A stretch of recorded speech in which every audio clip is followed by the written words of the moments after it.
I'm very happy and proud to welcome you at our Cartier Art Dialogues, organized in partnership with the State Hermitage Museum.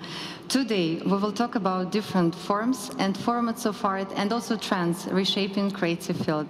And it's great to be here in Saint Petersburg, a true mecca for everyone who is interested in art and culture and heritage and history. And Cartier Museum is really proud to have a long-standing connections with this magnificent city and our country. We will bring it up later. We are broadcasting from the General Staff Building of Hermitage Museum, and I think it's a very symbolic place, which bridging past, present, and future. Ideal setting for cross-generational conversation, in fact. You know, it's a real winter here, and I think it's perfectly reflected in our absolutely snowy white studio. And I would like to give the floor to Dmitry Ozerkov, the head of Contemporary Art Department of Hermitage Museum, who will lead our first panel session, Living Heritage and Cross-Generational Dialogue. Let's see that.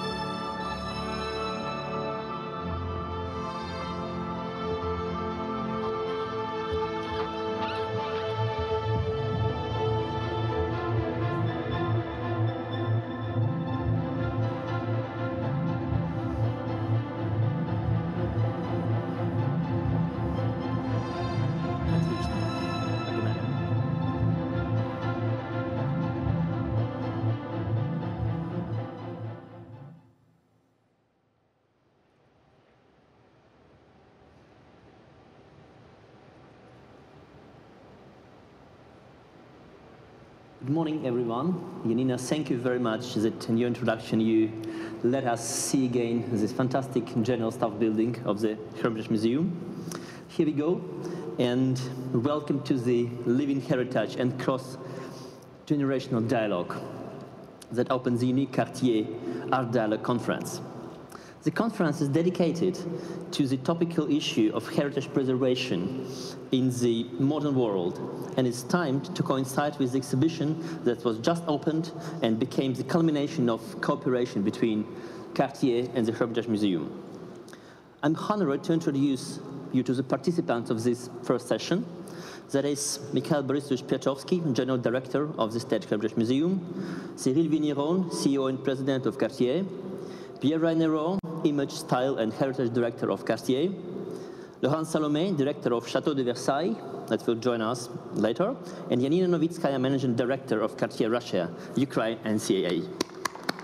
Thank you. Cultural heritage is an integral part of the life of a civilized society. How do we ourselves use the heritage daily? Do we treat it correctly? Do we store it securely? Do we skillfully leverage it? What does it even mean to us to use the heritage of the past generations? Owing to the understanding of its heritage, society realizes itself and defines its values, forms its identity. Therefore, it is not just an issue of preserving cultural heritage that is so important today. It is an issue what methods, what channels, what media we use in order to properly pass this heritage down to the next generations. I would love to, before we start our discussion, to let Mikhail Borisovich Piatovsky say his words, how you see this discussion, how you see these problems. Well, first of all, welcome to Hermitage. Welcome for such a wonderful meeting. It's a pleasure to have you all here. It's a pleasure to have such a, I think, interesting discussion. We are in the General Staff building. Well, Cartier is French, so the name L'État-Major is a much better name for this building because we are struggling to find the proper name which will be understandable for everybody. It's about art, future, and previous history, because Главный штаб General Staff building, building of Главный штаб, it still is a name which doesn't connect the whole history. So we are working on this. Everything in this building is new and working and thinking about new. According to the system of development and labor between Hermitage, Winter Palace, Hermitage Galleries, and other buildings of Hermitage, this building, according to the scheme we developed with Rem Koolhaas, is laboratory. It's a laboratory of how museum, how the restoration must be done, how museum must be developed today, having different kind of audience and having all kinds of audience. So I welcome you, and we are making an important experiment, at least for me. We are all accustomed to have Zoom conferences. We always say, oh, Zoom conference terrible, it's much better to let's meet live and so on. So we're making, now I'm doing a study, is it better or not? What is better, what is not? For instance, absolutely, sitting in your chair at home is much more comfortable, especially if this kind of chairs for these panels are becoming more and more uncomfortable and ugly. You must have your water on the floor, you can't put your papers and so on and so on. So then we'll see how about the translation. The simultaneous translation is online, so I don't hear how my word is translation in Russian, and so on. So I think we are going, all our life is hybrid, so we are developing system of hybrid conferences about hybrid thing, which is connection between future and past and today. So this is an introduction and welcome, and looking forward for the interesting discussion and controversial one. Thank you very much indeed, Mikhail Borisovich, and certainly one of our keys of reasons of meeting today is the exhibition that some of you may have already visited, the exhibition between the Hermitage Museum and Cartier that just opened recently, and we would love to share with you a short video about this exhibition from the Hermitage. Le style est la notion qui fait le lien entre les créations du passé et celles d'aujourd'hui.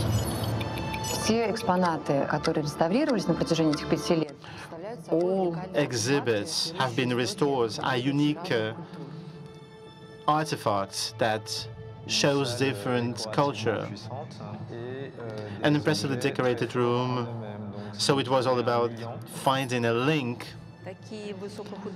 Such highly artistic items excite admiration from all those who see them. It's an eternal source of inspiration for all of us, and so that's why this project is so dear to us and dear to my heart. Отправной точкой данного проекта The starting point of this project is the restoration work of the pieces of the State Hermitage Museum. And the exhibition was not a goal of the project, but rather an organic state of the 5-year collaboration. Clearly, this exhibition is a tribute to craftsmanship and unique techniques, to handicraft, to artists, to handcraft of artisans of all countries. The project is truly multicultural since our exhibits belong to different cultures. But also the teams that worked on this project are international, which is of particular importance and value in our time. In fact, every craft also draws from other cultures its inspiration and its developments, I would say. The original project included 5 memorabilia from Hermitage. As you see, all of them come from the different time and extend over a span of more than 1,000 years.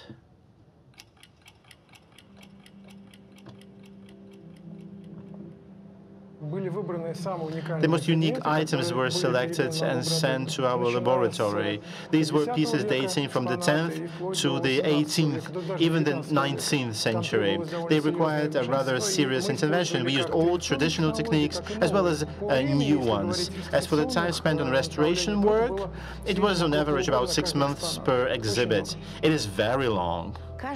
Our colleagues from Cartier team supplemented each of these works of art with the pieces which were, in their view, most interesting or indicative in how they echoed our objects of art.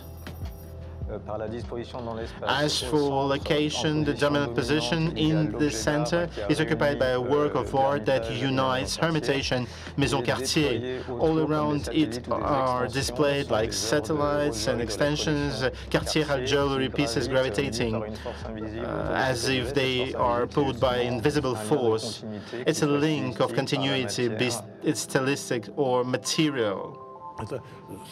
This brings together philanthropy, exhibitions, and restoration work. This is a definitive understanding of how to deal with heritage. It needs to be preserved and displayed, just as it needs interaction and to be involved with other items. That would include the one between ancient and new jewelry, the dialogue between the Hermitage collection and the Cartier collection. Thinking about heritage should not be like just a thing from the past, but first looking at these beautiful aesthetics and then restoring how it was made is a constant source of inspiration and joy. This project is built around cross-culture. There are the most important things in museums. Museums do not exhibit beautiful things, they create dialogues between them. Thank you very much for watching. Thank you for watching. A few words of how our discussion will be structured. In the second part of our session today, we will check of some questions from our website. To cover even more options, we will also address the students. And we have in the first block some questions and expectations already from them in our video. So let's have a watch.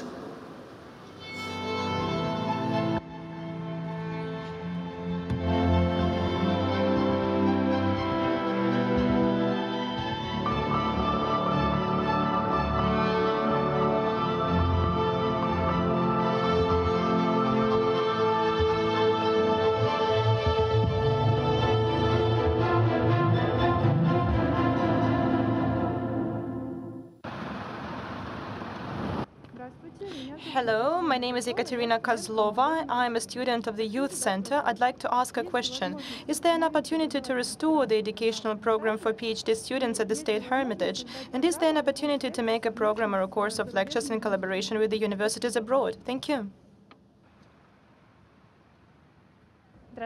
Hello, my name is Anna Abramova. I study at Stiglitz Academy at the Department of Theory and History of Art. So I have a question regarding the items of cultural value. In modern world, they are preserved with the help of modern technologies. But don't you think that they can become an obstacle to perceive art as it is in the future? Thank you. Good afternoon, my name is Alexander Gachkov. I am a student at the Repin Academy of Fine Arts and the State Hermitage Youth Center. I have a question regarding the preservation of cultural heritage, not only by large organizations, museums, and corporations, but also by ordinary people who live not only in big cities like Moscow or Saint Petersburg, but also in small towns. Can a simple citizen help preserve the cultural heritage of his or her country, or maybe the whole world from home, without going to museums, or are there any other ways to do it? What do you believe is the most sensible way of transmitting the importance and value of time to future generations? We already have some questions risen. So my first block of questions come to Cyril Vigneron. And the first question is that alongside the Hermitage, Cartier is doing today a lot to preserve the cultural heritage. What is your priority in this effort today, in this uneasy year?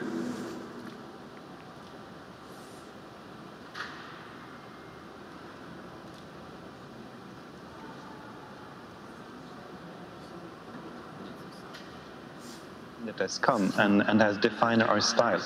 we should not see that as something kind of a nostalgic preservation of the past, but something that defines and makes us know and act into this world.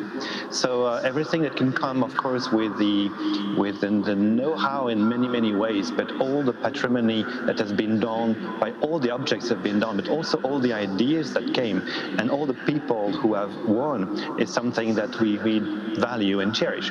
This being said, what is the priority in this time when we're with confinement, with lockdown, we can not travel so much, which means that it could not come and be with you physically, is that we have to keep dialogues, communication. We have to keep the relationship with people from a different part of the world in our organization, because from patrimony and for heritage, it only works if it's alive, not something of the past, but something that we live in our daily life. So that's why it's important to not only to preserve, but to continue to act on it, to continue to create from the inspiration it gives. If we stop creating, in some way, things become dusty. So, and if we want to do that, we have to have everyone linked to each other. Thank you very much. Cartier is known as a famous international brand, and the project you implement have a broad geographic coverage. What areas of culture you think is the most important ones to cover today? I think all the areas are important to cover, and the relationship that the Maison have had with them can have been started from very long or more recent. So the relationship with Russia have been very old, for more than 100 years. But same when Cartier settled in the United States and created the store in Fifth Avenue, it's also more than 100 years. But on the other side, Cartier came to China as a company much more recently, but not as a source of inspiration. And the source of inspiration came to the Asian forms of art and symbol have been very strong for early stage, even if we were not present on a commercial base. So 2 years ago, there was a very important exhibition in the Forbidden City, which was called Beyond Boundaries, but was basically the same theme of art dialogues and how inspiration can be mutual. So of course now Chinese customers are very important, but they were very important before in terms of inspiration. We'll have an important exhibition also about the importance of aesthetics, quote unquote, and Islamic arts on geographic motifs and how this has shaped also the Art Deco style. So all these sorts of inspiration are equally important, and on that Russia takes an important space because of the richness of its culture. And then today, the fact to have a universal appeal all across the world is equally important. But so we should not link the source of inspiration to the commercial value of each country, but to have a constant dialogue everywhere where it's meaningful. In French, there is the word patrimoine, heritage, that is hard to properly translate to any language. So does this concept of patrimoine has another meaning, a new meaning now? What does it mean for you and for the whole of the world? So indeed, patrimoine has a complex meaning and difficult even to translate. So initially it comes from your father or your family, what you inherit, but what you develop also. It's something that you receive, you develop, and you transmit to then the other generation, not something that you just preserve from the past. But as also patria is also the country, what you receive from your own culture. Patrimony can have a very broad meaning of everything that one culture has created from the past. So if we think about French patrimony, it would include all the monuments and all the piece of art or culture of history that have been made. So when it comes to a company or brand or maison like us, then it means everything that has defined us, not only as a style, but also as a personality, because that's a living narration, we can say. So our role is supposed to be the custodian of this narration and to continue to fuel the story in modern days, because we are lucky enough to have very broad and rich patrimony with many sources of inspiration, but they have to be alive today. And the question is not what do we have to preserve, or not to think about attention, because preserving the heritage or innovating for current time is how to keep the tradition alive and to make it relevant for everyone today. So to be a very young and modern maison with a long history and heritage and aesthetic sense and codes that have defined us. So there is no paradox or no tension. The right notion is living heritage, like Japanese say, national living treasure.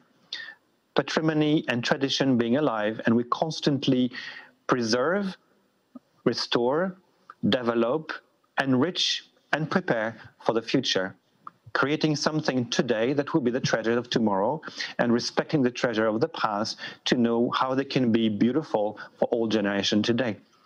Most of our creation are made in periods people just don't know.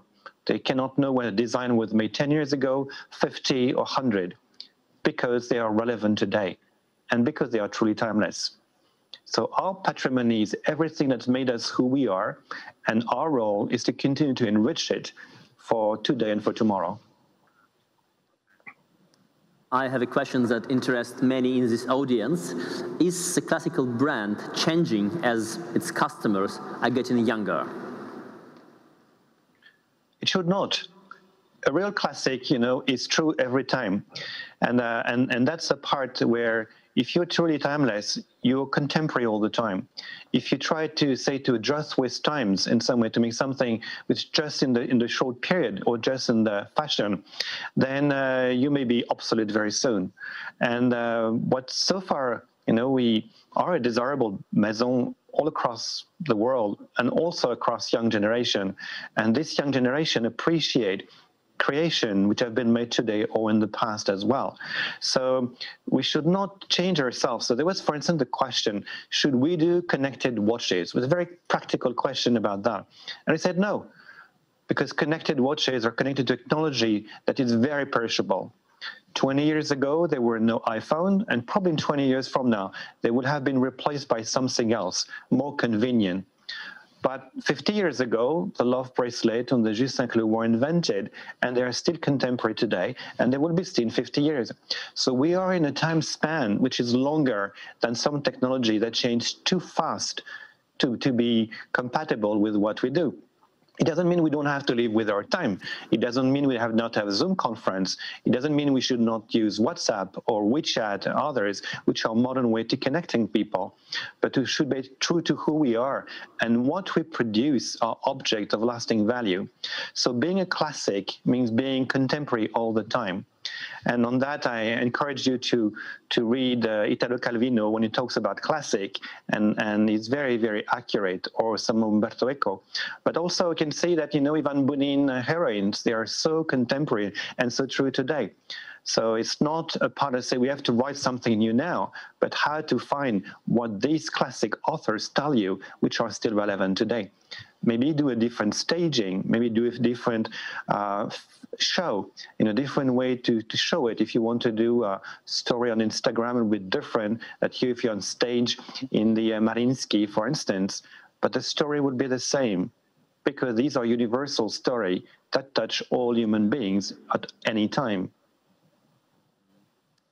I know that over the years, Cartier has been inspired with many historical styles around the globe. And I want to ask you my final question regarding the Cartier's long and unique connection with Saint Petersburg. We wish you are here with us in this snowy day, but I'd love to ask you, what stage did this connection go through and through time, and what place in the heritage this Saint Petersburg story occupies in the Cartier today? So the Russian heritage and the Saint Petersburg heritage have had a long history on defining Cartier style, and there have been many relationship with clients in there. But also the Russian, I would say, view on the world, aesthetically or symbolically, has been also very important. So it is important in our style and many products on the tiara and the garland, so in the aesthetic style in there, but also relation with emotion, which is unique, I think, to Russia. In the part can be both a European to Asian culture at length.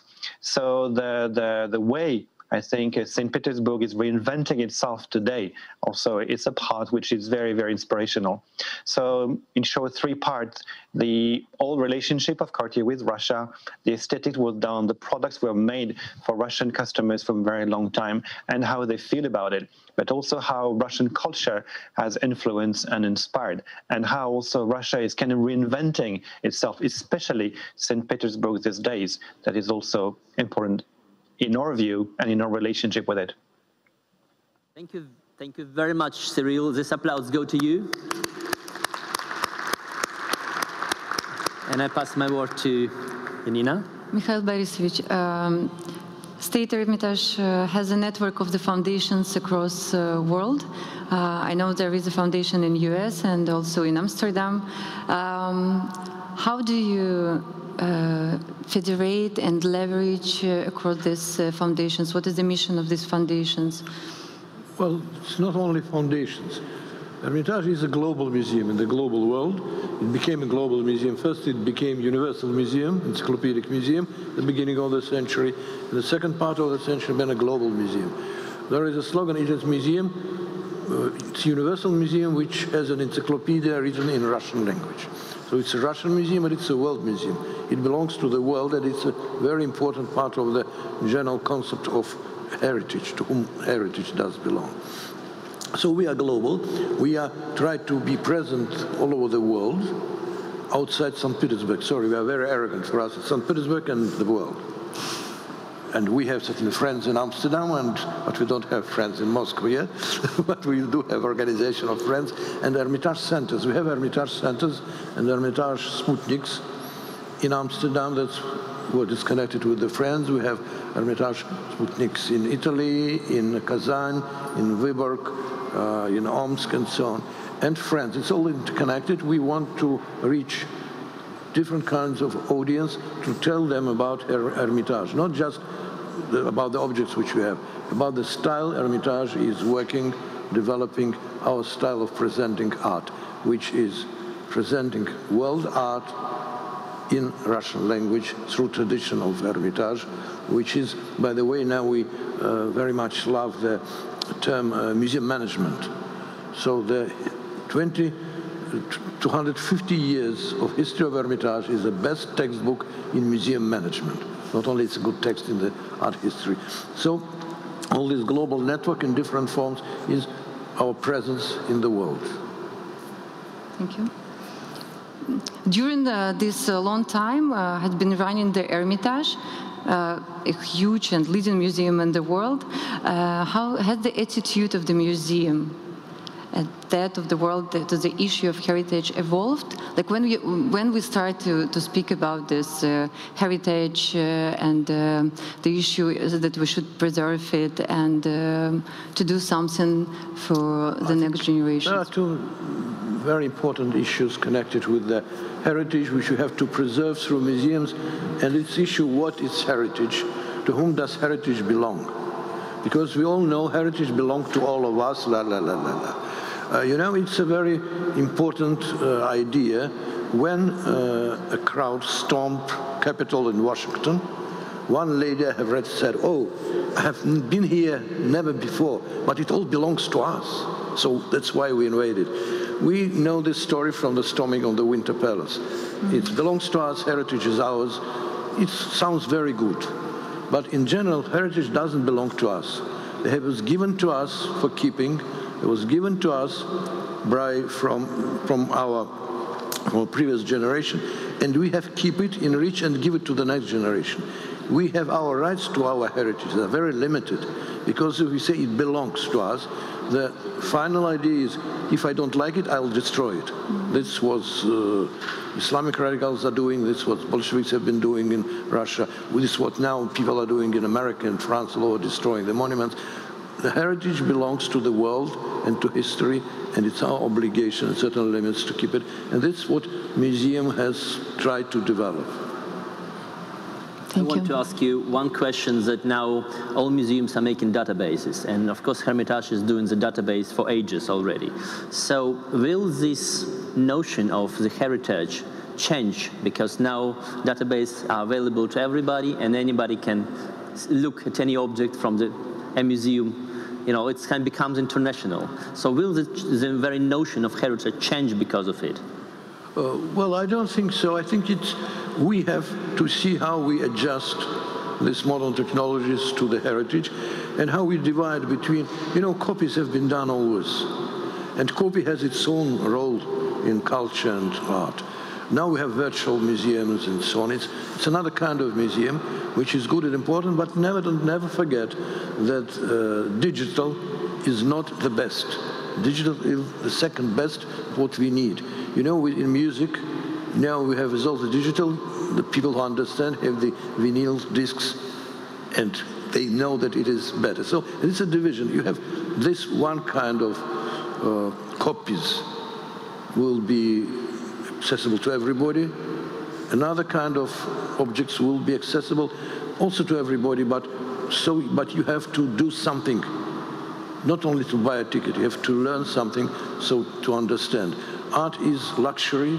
When everything becomes accessible, you understand that some things become luxury. We have to make this luxury accessible for everybody.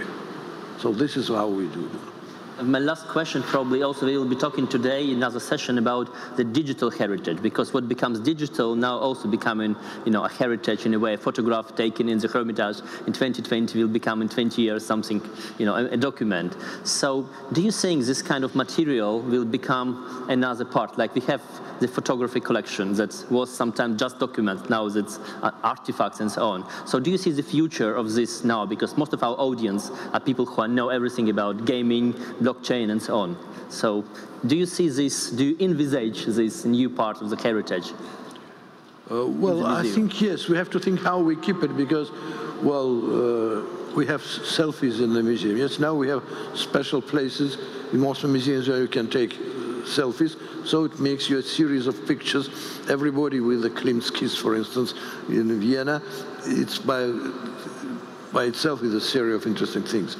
We are now developing some schemes of studying experience of people in the museum, so it brings things together. Now we, together with the European University in Saint Petersburg, we are preparing plans for the new art school, which will study also modern ways of, technological ways of studying or understanding art and heritage. And there are a lot of projects with artificial intelligence, which are very much knowledgeable. One of the things with artificial intelligence will study the reaction of people in the museum, what they do. Certainly there is a terrible thing, though. They think that maybe they will choose pictures for you like they're choosing to you in the internet. Not this, but studying the different ways of people behaving with art. Not just what do you make, where do you make your selfie, but how many minutes you stay there, and then they can begin to ask you, and it will be a special line, I think, special cultural product, and it will be heritage, yes. By the way, there already are wonderful studies in Instagram, about Instagram. People publish their pictures on Instagram about Hermitage, and just the choice of who is choosing what paintings and how you make the photos. You know, you can make different ways of photos. You smile, or you drink, or you are naked, or whatever. So it's part of all this rubbish. Some art will come, but certainly it has, for the next generation, it is to decide what stays, what goes on. Thank you very much, Mikhail Borisovich. Saying the word selfie, I remember my last visit to the Louvre, and I was very shocked because initially everybody would look into Gioconda and film the Gioconda. Nobody is staying backwards to Gioconda and trying to make selfie with the Gioconda in the backside. So it's total change of attitude. And my next question goes to Pierre Rainereau, and who is very much involved with heritage and style in Cartier. So do you think these two notions will be transformed in the heritage and style? Will they be transformed over centuries? What changes is happening now with these two key notions for all institutions like Cartier or Hermitage Museum? Well, thank you for your question. I think there is a very specific reason at Cartier why style and heritage are linked. Because as Cyril said it, it's in fact at Cartier a living heritage we are talking about. Style was born at the beginning of the 20th century, more or less. The Cartier style was born more or less when Cartier went to Russia. And it's the will and the desire of Louis Cartier to establish a specific way for Cartier to express a point of view on all diverse creations. So we are talking here of a creative language, and I would say a living language.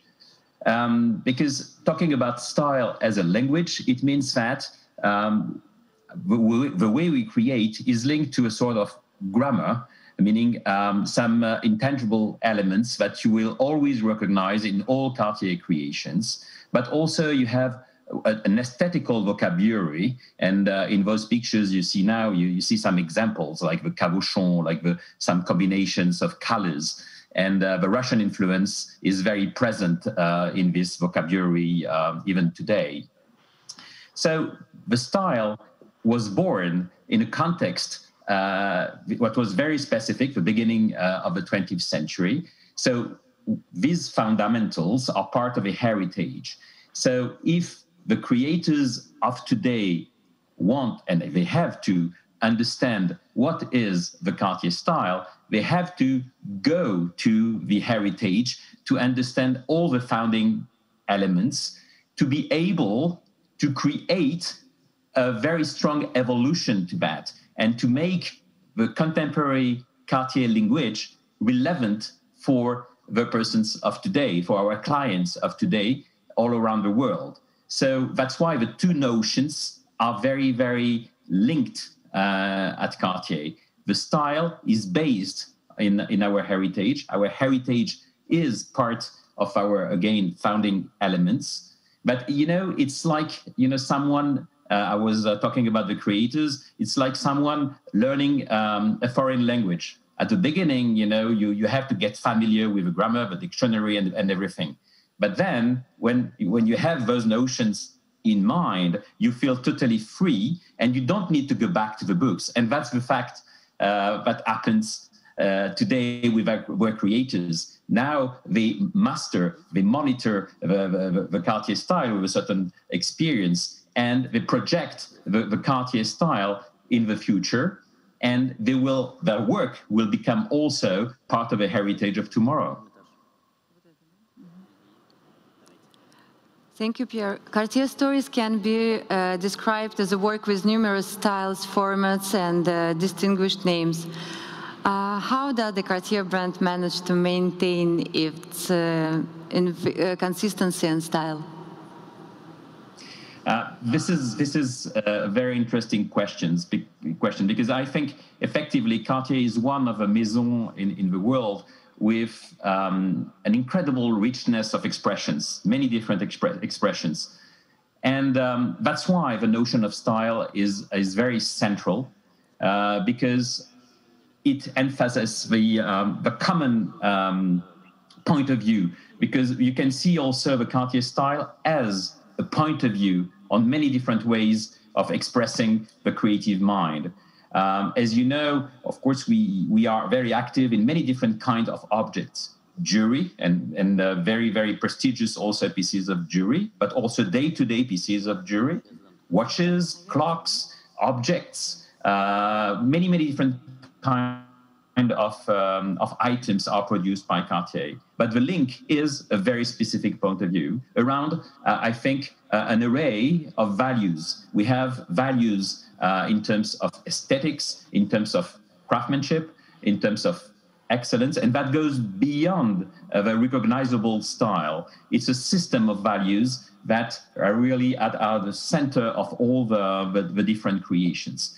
And I would say also that the idea to propose many different objects is also part of that system of values, because it's an opportunity for Cartier to express its creativity, but it's also a kind of service that is offered to our clients to have or to benefit from the Cartier notion of beauty, of elegance in many different kind of objects. At the expense of Cartier, 5 objects from the Hermitage collections were restored. So how did the choice fall on these objects, and how the work was going over these years? I think it's a common choice between the museum and Cartier, but it's true that every single object that has been chosen resonates with the Cartier history in terms of craftsmanship.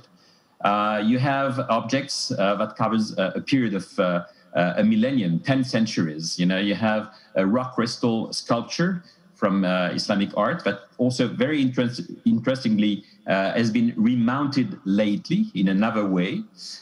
You have a piece from the Mughal Empire, and also it's very interesting to see that that piece was offered by the Persian Empire to the Russian Empire, showing also the interest in many different art from different countries already at that period, already in the 17th century, and it was very precious in the eyes of the people of that period.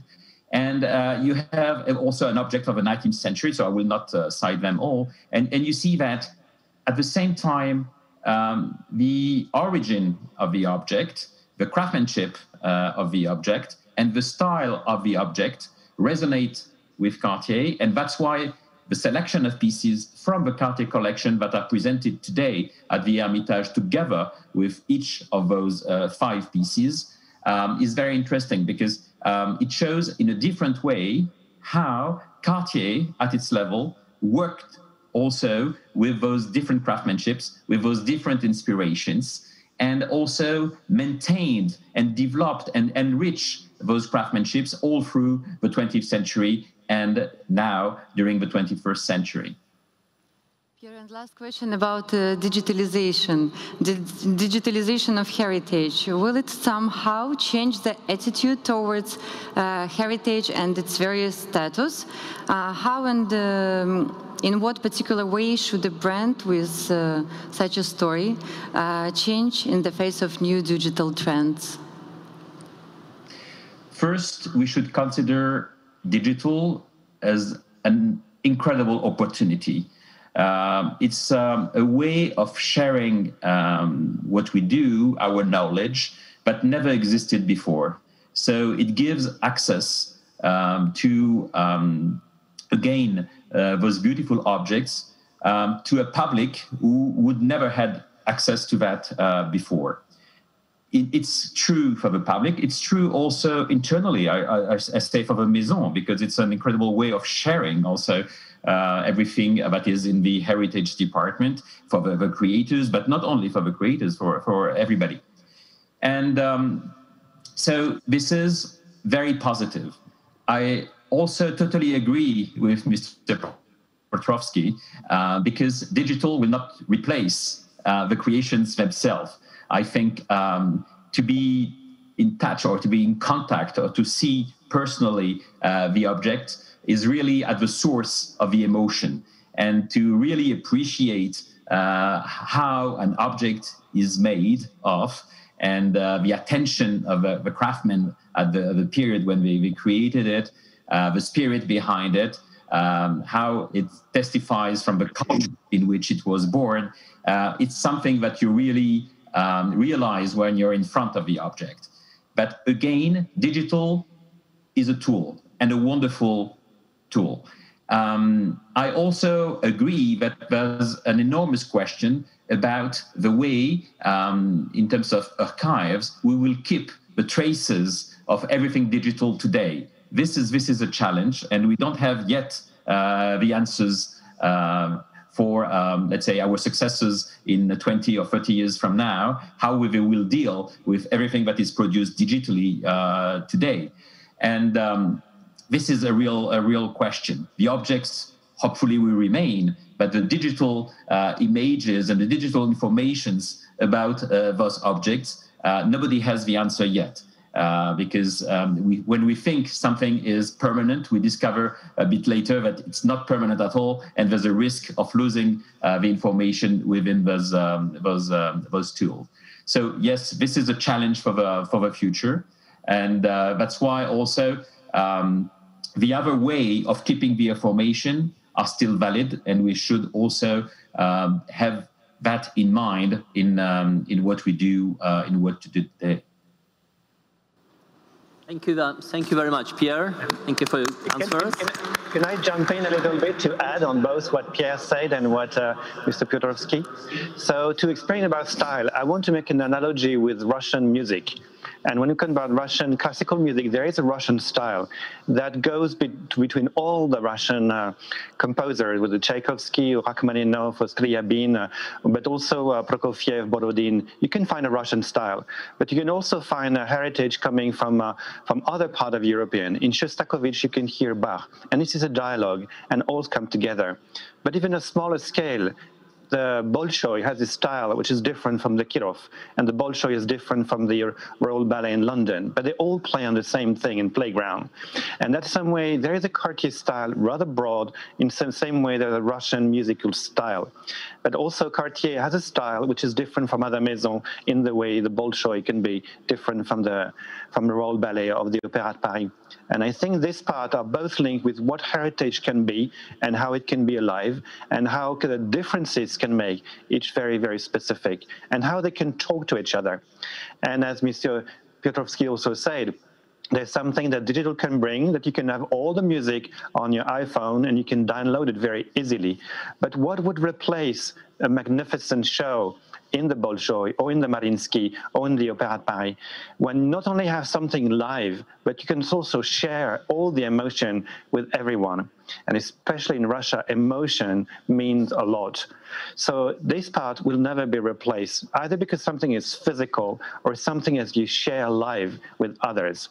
And it's a part where we can bring many new things, but if we are saying comfortable and conscious about what comes from the past, what we have to give now in modern ways, and how the new tools help us, then it can be very, very rich together in this dialogue.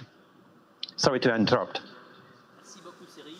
Thank you very much, Cyril, and it's very good points for our next session that we'll be dealing with music and performing arts. And I want to remind you that we are broadcasting this day from Saint Petersburg, Russia, and now we move with our dialogue from Paris to Versailles. And my next question goes to Laurent Salomé, the director of Château de Versailles. And the first question is about the special place of Versailles among world museums. And we're talking today about changes that happens with heritage or are happening with the heritage. So what attitude to the term of heritage did undergo in Château de Versailles over the last couple of months? Well, Versailles, of course, is a place where the word heritage has a very special meaning. And it's really the meaning of the place itself is heritage, because, as you all know, it was the place of the royal power.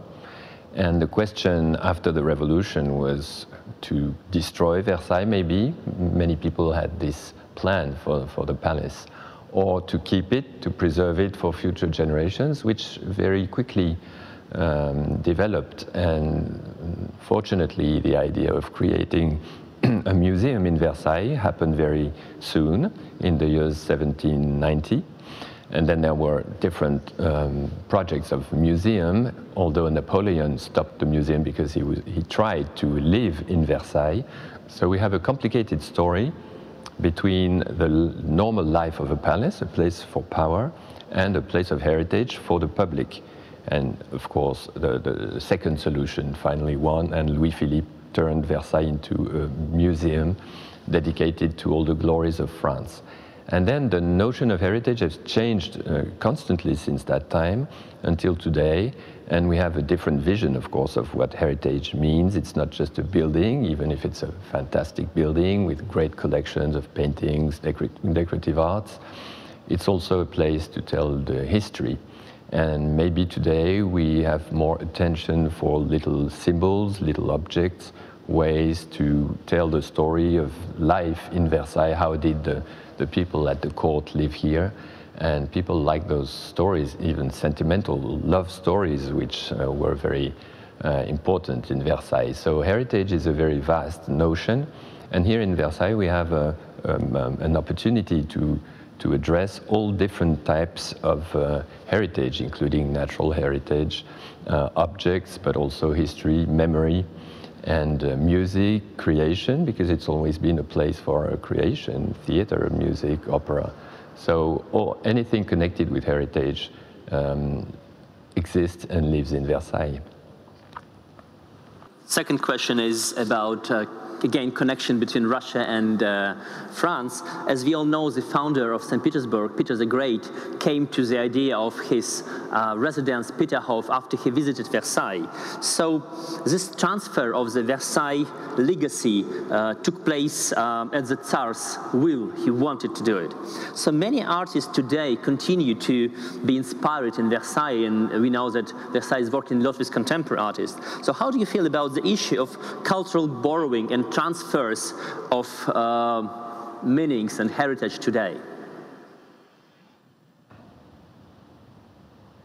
It's true that the visit of Peter the Great was one of the greatest examples of the influence of Versailles across the world.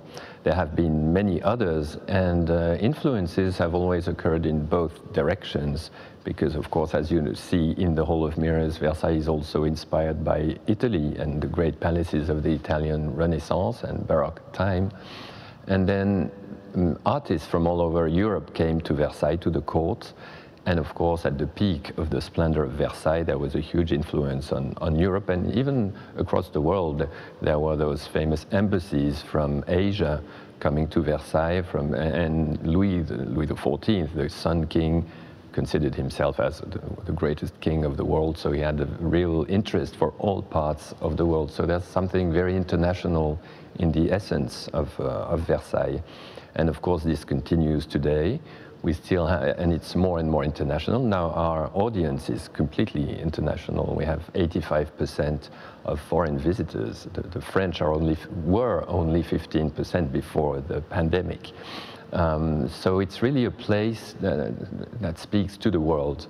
And now we have the same feeling with contemporary artists. It's a place that inspires artists from all cultures, even very different cultures from the French one. We also have a very important activity with foreign institutions, and we organize exhibitions in China. We have cooperations with Russia. We have cooperations with, of course, America, Australia. And there's a fascination for Versailles, which is different in each place. In Singapore, we had a digital project 2 years ago, which had an enormous success.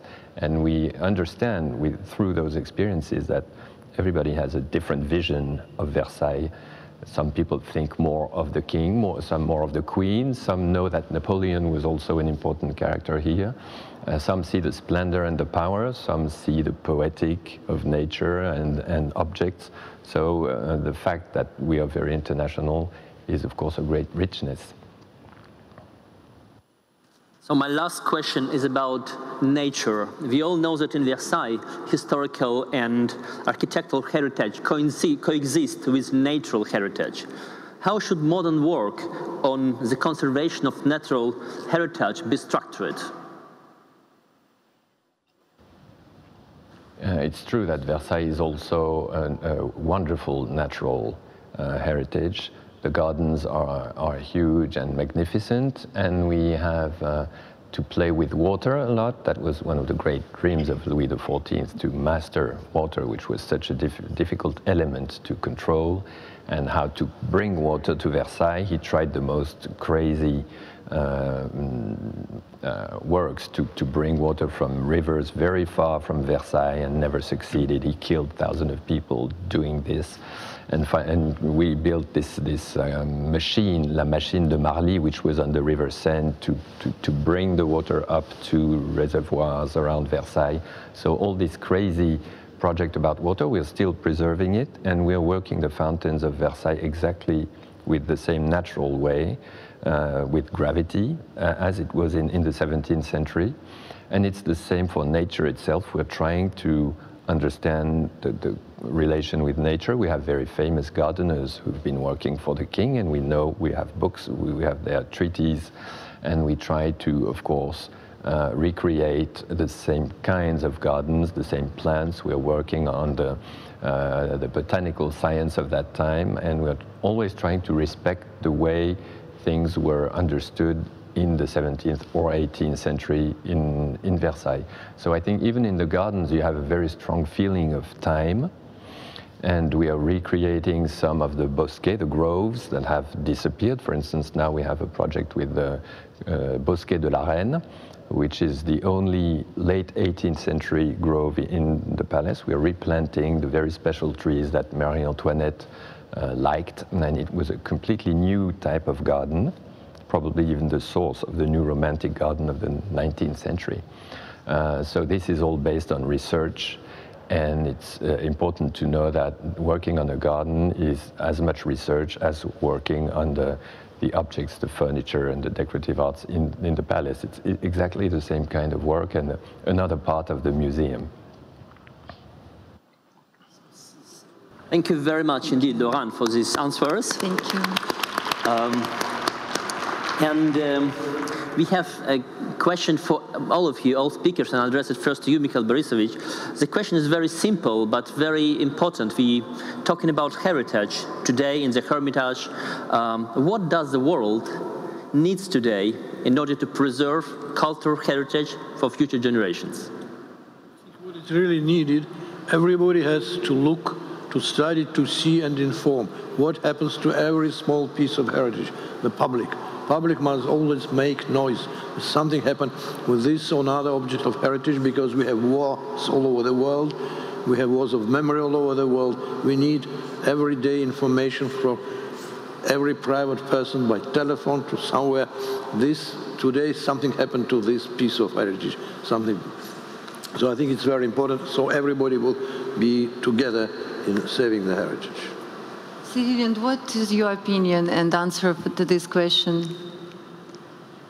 Well, I agree with what Mr. Piotrowski has said, that everyone has to be conscious about the piece of heritage that are close to us and the one that need to be understood and preserved. And then there is a need of respect. As have been said, there have been some conflicts and so forth, and during these conflicts, many important universal human heritage can be destroyed and can never be back.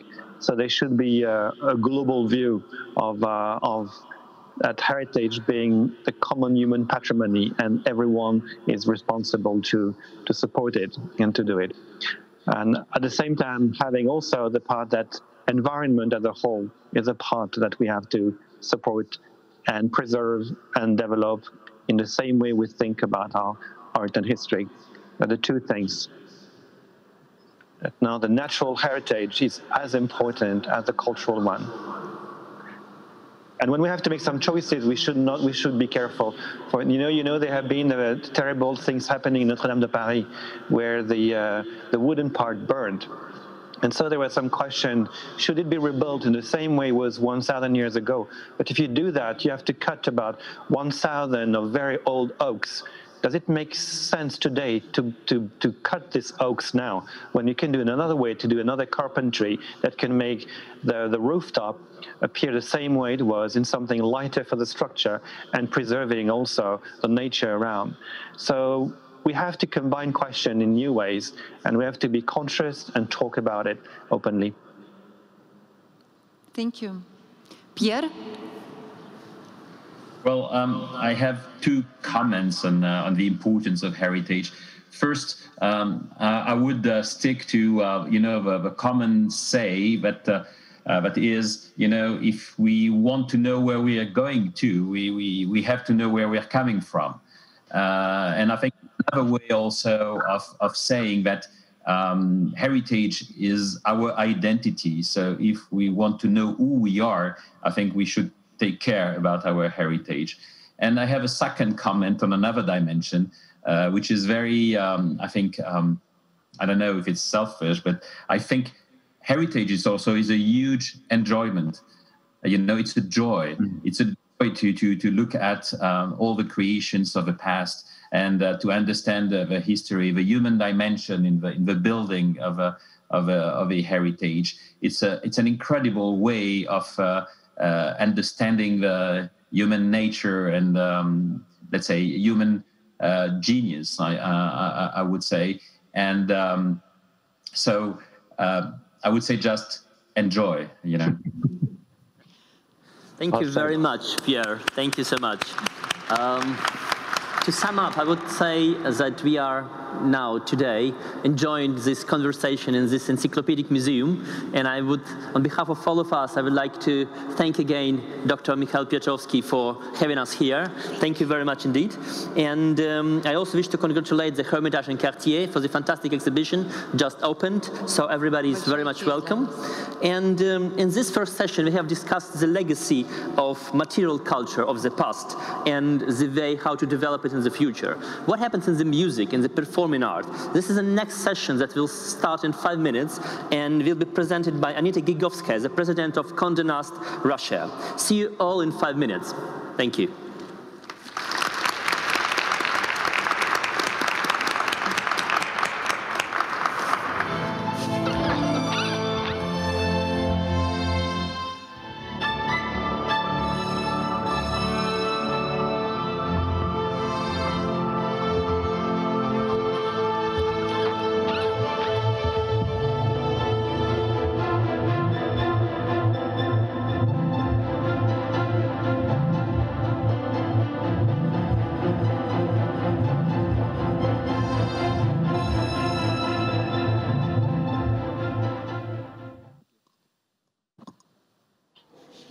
Good afternoon, good morning, everybody. This is session 2, which has the name New Norms, New Forms, Rediscovering Opera, Theatre and Classic Ballet and Performing Arts in the 21st Century. Today we will speak about the contrast and the symbiosis of the old and the new, of the traditional and the innovational, the analog and the digital, in plastic and performing arts, opera, ballet, theatre and film. We will speak about the notions of school, tradition, mastery, which are key to arts in general. How does the teacher transfer knowledge to student? How do you teach arts virtually in today's world? How does technology influence art forms, and how do art forms evolve in the pandemic? What is the new classic? What is it? And how is it rediscovered by the millennial audiences? We're going to debate all of these questions with our fantastic speakers, whom I would like to introduce. Mélanie Laurent, French cinema actress and environmental activist and cinema director and theatre director. Bonjour Mélanie, c'est un plaisir de te voir. Bonjour. Diana Vishneva, National Artist of Russia, prima ballerina at the Mariinsky Theatre, founder and artistic director of the International Contemporary Dance Festival Context, Diana Vishneva. Добрый день, Diana. Здравствуйте, добрый день. Hello, good afternoon. Farahani, Iranian actress of theatre and cinema, involved in the protection of the environment. Hi, Golshifte, nice to see you. Hi, everybody. And Theodor Kurenzis, founder and artistic director of the Musica Eterna Orchestra and Choir. Hello, Theodor. Hello. And we also have somebody very special joining us for a moment to welcome you all. He's still online. Please welcome back Monsieur Cyril Vigneron, President and CEO of Maison Cartier. Cyril, Hello. so pleased to see you. It's been a while. Yes, good to see you, Anita. And I'm sorry I cannot be physically in Saint Petersburg, but I wanted just to greet our fantastic guest speakers for today, and then I will just withdraw. Thank you for being here today. And as you probably not know, it's Melanie's birthday today, so it's even better to have her with us on the special day for her. Happy birthday, Melanie. Oh, this round of applause goes for Melanie. Happy birthday. Happy birthday. I want to disappear now. Bye-bye. That's a great gift. Thank you. As we do before every session now, we start our discussion with a short video. it's going to be a few questions and expectations from students of creative specialities. And can we see those, please? My name is Fyodor Katilov. I study academic vocal. Looking at my age mates, I see that only a few are interested in the opera. What do you think can be done to make opera more popular among the youth? Hello, Anita. I am Antonia Gentiani. My question is regarding rediscovering classical ballet. Fashion has always been cyclical with its balletic influence. There is a mutual poignancy between both art forms. With classical ballet's future in mind, how do you see this becoming a culture of coexistence? Hello, my name is Daria. I am a student of the Russian Ballet Academy, and I would like to ask a question about the forms of modern ballet.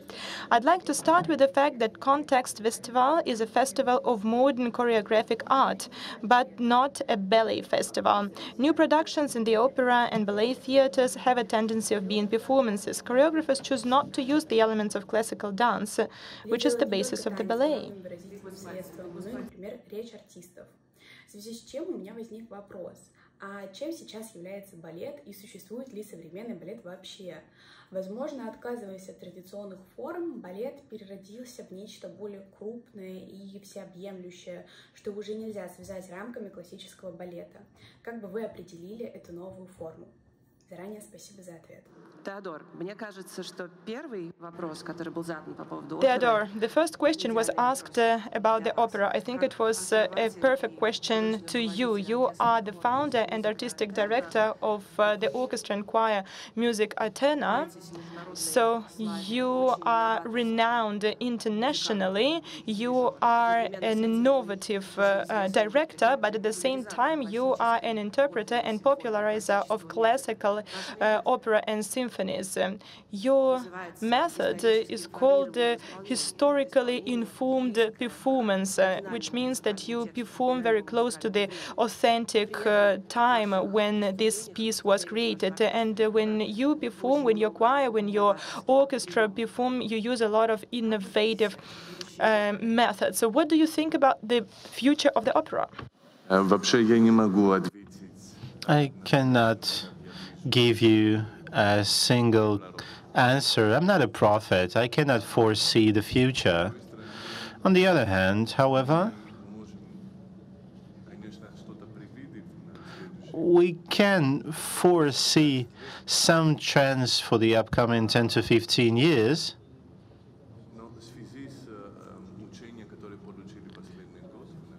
But taking into account all the recent events, it's better not to forecast.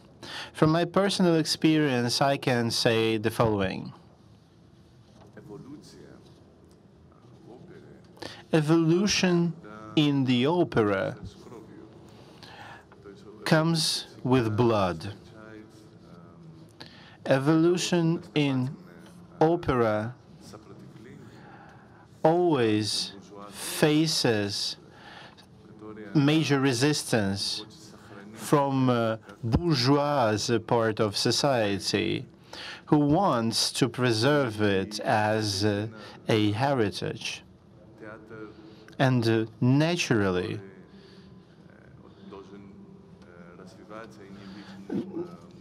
the theater that shall evolve and shall not become a museum is not something that we can see. Museum equals death for a theater. Of course, it is important to preserve traditions, to know where we came from, but life and art should be timely. And we face a certain paradox here. In the 20th century, orchestras and performers, they see all art through the scope of a post-romantic approach. And from this bizarre kaleidoscope, they try to interpret classical operas. But when they were created, they had no such aesthetics. And when I performed using historical music instruments and restored Mozart operas, the same people thought to themselves that I invented everything and all these theories. And the influence of post-romantism was and is so heavy that when you come to the original source, the original story becomes fantastically modern. When we come back to our roots and we restore everything, it becomes so innovative. But you have a completely different story in ballet. But in opera, when we go word by word and when you perform everything as it was written, you will sound enormously radical. Which means that it's quite a paradox. When we try to interpret word by word and note by note the styles that existed, we bring together the modern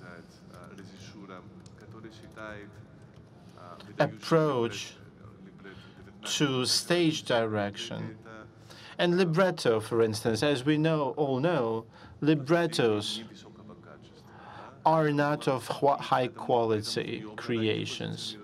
This is why opera didn't position itself, if you will, as a high intellectual art. Stefan Mallarmé would have never created librettos and never created one, actually, because the creators were of the second level, of the lower quality. Everything that was happening and is happening in opera was never done with high intentions or high importance in political terms. Having said that, composers and human versus society created chefs-d'œuvre that promoted librettos and everything. We know that vegan operas, when we had a lot of ballets inside the opera performance, because we know that audience used to smoke in the lobby or play cards in the lobby, come into the room only in order to listen the highest note. So opera was always accompanied by scandals. And gradually it became something more serious, something more important. And it was a defeat. We know that Carmen, when it was first staged, was far from being a great success. And now Carmen is a part of opera heritage. And opera is a very young art form, taking into account the overall history of when Daphne Imperi is many thousand years younger than the oldest philosophical paper. This was not all about the aesthetics created by the Romanticism in opera. We need also to understand what shall be done to promote opera and to commission operas from the living authors. And we have this issue that we have a very little amount of new operas coming on stage. It's a huge gap. People don't teach and don't learn how to listen to some opera music. This is why we have a huge question about the future of the opera, if I may. I didn't answer your question, did I? Not really, but it's a question which is hard to answer. If you allow me, I would like to ask a similar question to Diana, because the girl on the video asked a very good and relevant question for Russia. What about Russian ballet? It's known as a ballet school of the highest classical standard. And you are a worldwide recognized star and national artist. You graduated from the Academy of Russian ballet. You're a star of the classical ballet with a capital C, arguably the strictest and most classical school of ballet. But 8 years ago, you founded a festival, Context Diana Vishneva, which is a worldwide recognized festival of modern dance. It's more than a festival, as you always say, because a festival is just a project where different dance companies give traveling performances, and they just show something. Context Festival is something more than that. There are a lot of cultural events, public demonstrations of documentaries, virtual performances, public talks, and so on. How would you assess the influence of the Context Festival on the art process in Russia, on the Russian ballet, which, of course, comes from the classical ballet? Well, you asked a lot of multifaceted questions. Let me start with my alma mater, with Vaganova Academy and Rossi Street. I understood early what school meant and what the heritage and the memory of previous generation meant. When I was a student, I understood that I was in a unique place. And when I graduated from the academy, I started to work at the Mariinsky Theater, and of course, all the masterpieces of ballet art were born at Rossi Street Theater, Street 1, where the Mariinsky Theater is located. I just wanted to tell you that in the ballet language, there is a phrase to transfer something from legs to legs.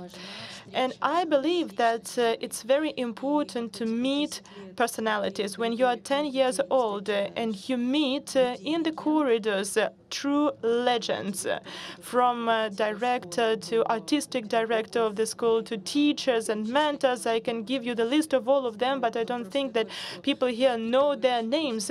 You're just surrounded by them, and you understand a special atmosphere since your childhood. You understand that these people are all about art, and they tell you, and they give you the notion that you should be, first of all, a person who knows a lot, an open-minded person, open for new knowledge, because the understanding of ballet is quite a narrow area of focus. When I was in school, I didn't understand it, but later I understood it. The school gave me the foundation, the basis, which still gives me a lot for my development. The mentors, people who give you a lot and you just take it all as a sponge, still exists in me. And I still open the new facets of it. I chose the way of modern and classical dance at the same time. Because, as I told you, ballet is a form of art for elites, and classical ballet is even more narrow. That's why, to me, when I started to dance at the Mariinsky Theater, after a certain period of time, which was quite short, by the way, I understood that I wanted to be near personalities, near great persons, and open not only ballet, but dance in general to myself. That's why I started to look at modern performances and old records. Sometimes were like openings to me. Modern dance used to be on the margins, but then they started to make performances on stage, and then I started to meet such persons as Neumeier, Forsyth, great choreographers. So the world of classical ballet didn't really destroy, but it just gave me a foundation to go further.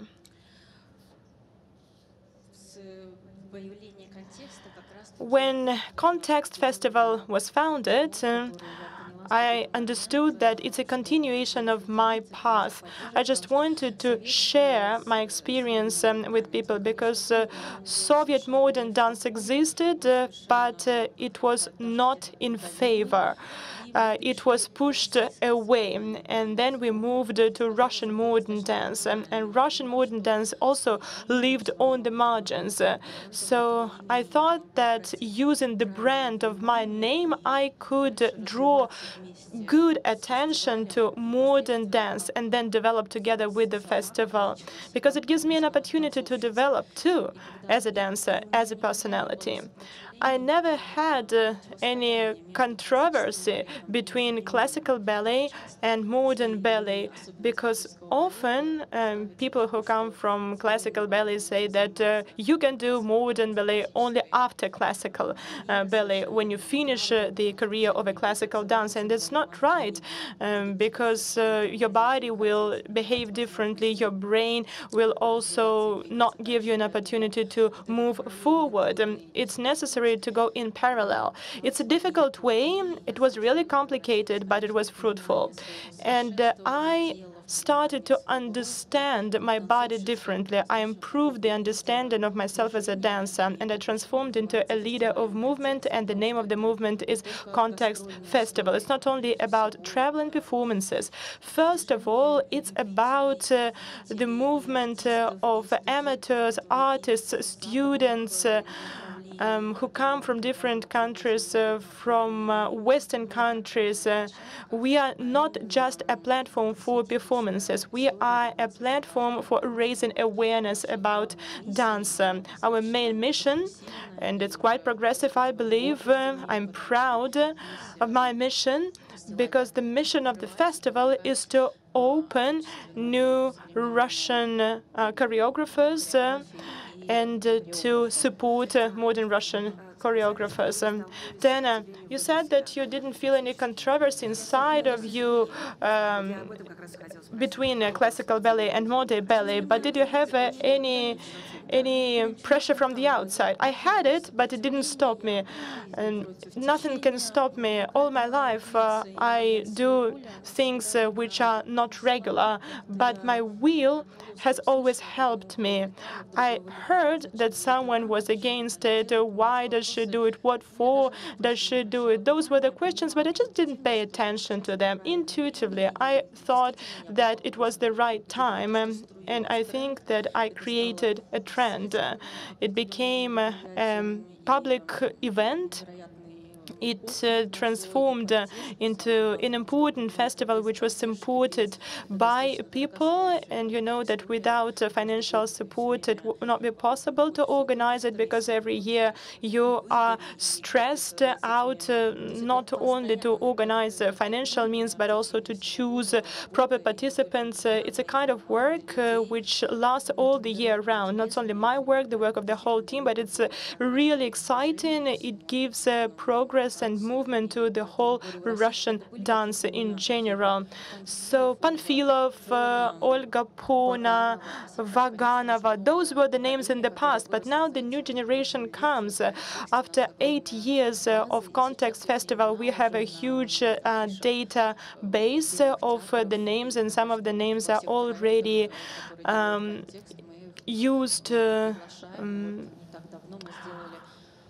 and they already participate in modern performances. We had a project with Pushkin Museum. There was a press conference, and we are going to have a cinema production. You know, after pandemics, it had a special meaning because the shooting process was organized differently, the production was organized differently. Everything was made in the environment of museum, where you feel the atmosphere of the past era. You have a bridge between between the past, the present, and the future. All those things create the language of modern artistic search. But I will never reject my classical education. I'm privileged. Any modern choreographers can see the structure of the bodies, the aesthetics of the body. When they see that a person is open-minded, such modern choreographers are happy to work with you. It's a great experience to work with such a dancer. I never faced a situation when really genius choreographers would tell me, well, you're a classical dancer, you will not be able to do it. Maybe they were a little bit afraid, but at the same time understood that that person was open-minded and their body was open to it. Marta Graham Matseka worked with me. I had a lot of experience and I still continue to do it. And I have a question to Mélanie Laurent. Well, Diana has just been speaking about film production, about a film that she has been working on together with the Pushkin Museum of Fine Arts, which is, again, not a mix, but a symbiosis between ballet, sculpture, and movie. And Diana has mentioned how difficult it has been to produce during the pandemic and the lockdown times. And I see, Melanie, that 2020 and 2021 have been hugely productive years for you. You are directing now Le Bal des Folles. You are also starring in it as well yourself. You have just finished shooting in a movie which is called O2, which is a Netflix original. And you're now editing The Nightingale, which you shot as film director with the both Fanning sisters. And I was very surprised to see that you have been shooting it in film. This is a lot of work during lockdown. So how was it shooting during the pandemic? What were the pain points and the wins? How was it shooting in locked down Paris? Yeah, I feel I'm extremely lucky, first of all, to work and be able to make movies. I remember I didn't shoot Nightingale. We prepped Nightingale for 9 weeks, and then the movie stopped because of pandemic. And then everybody totally split out, and everybody came home in different countries, and we stopped. We were so close to make a movie, and suddenly everything was just not existing anymore. And we were shocked because, pandemic was very scary when we think about it. It seemed a long time ago, but the first lockdown was pretty scary. And also I realized how you just, how it's interesting as an artist and a filmmaker to just take a break, when you work a lot and suddenly everything stops, and then you're full of doubts. You're full of your energy change. It's pretty interesting for an artist to have those moments of fears and those moments of questions. Because when you work a lot and when you make a lot of movies, you realize that you don't take any time to just take distance when you work. So yeah, I feel extremely lucky to be back to work, and I feel also making movies right now and being a filmmaker is easier than being a ballet dancer or choreographer or doing theatrical piece, because we don't need an audience now to create. We have other problems because we're in a big traffic jam of so many movies hasn't been released right now. And it's going to be a big problem soon in France and in the world, because there is so many movies ready to be shown, and nothing's happening right now because everything is closed. But at least pandemic quickly after the first lockdown permitted us to work again and to be on set again.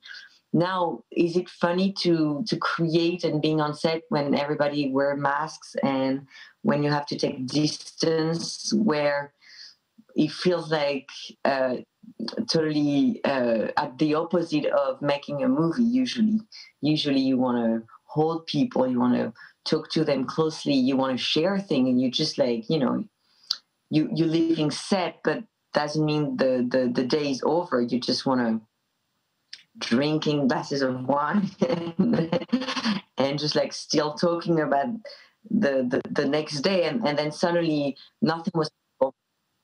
It's just another work, but all the people wearing and being here, being and being so passionate about making movies still, was very moving. Also, it was a very moving set to see all those people fighting for being here and fighting to create movies no matter what. So, it's making films and making any art actually is like we're feeling in between two lines right now, like the past, the future.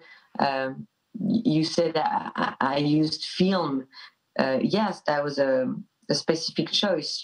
Today we want you to make movies in digital, but making movies in film, it's just better. It looks better. The texture is better.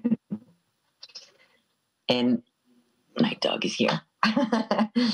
And it's just better. Thank you. But I think this would be probably then a question to everybody. And I would first like to address it to Golshifteh and then ask everybody else also to share their opinions. On the one hand, we're talking a lot about the tradition, about the classical, about coming back to the original text, about coming back to the original carrier as the film. But we are lucky in 2020 and in 2021 that online movie theaters and generally the digital technologies, the internet and Netflix and the live virtual events like this one are permitting us and permitting the artists to make their art discoverable. So my question is, it's great that art can be discoverable via digital means and digital instruments. How efficient can learning in arts be discoverable via digital meanings? Has it happened to you to be using virtual instruments to study, to work on something, to work with a director, to work with a choreographer? So Golshifteh, the first question is to you. How did you have any learning virtual experiences in your career?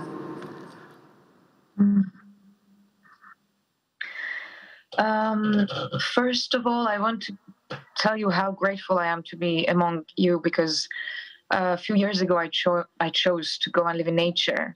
I was living in Paris, and somehow I needed that divinity of nature. And 10 days ago, this house where I used to live, the house of Jean-Claude Carrier, he passed away, and I had to come back to Paris, to this city of love and life. And I realized that what I miss the most actually is ballet and opera. And I'm so grateful to be with you now. I ask myself, how come we can sit on airplanes so close to each other and we can't sit in opera halls or go and watch ballet? Why can't we do that? Why nobody think about this?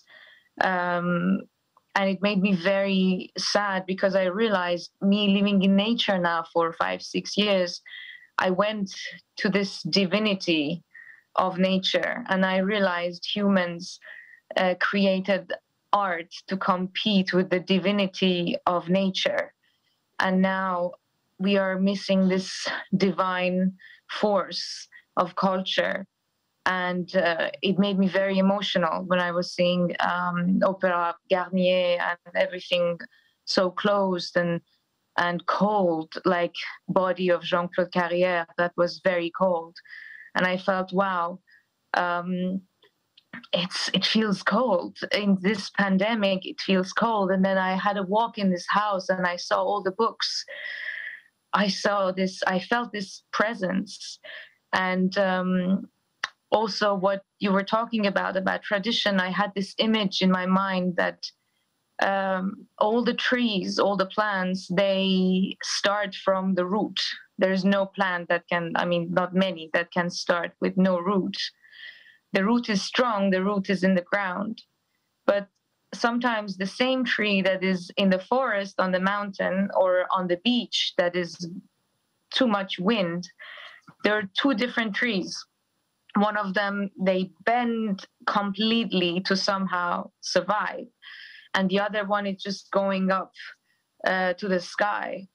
And also I observed these old trees where I went to the south to bury Jean-Claude.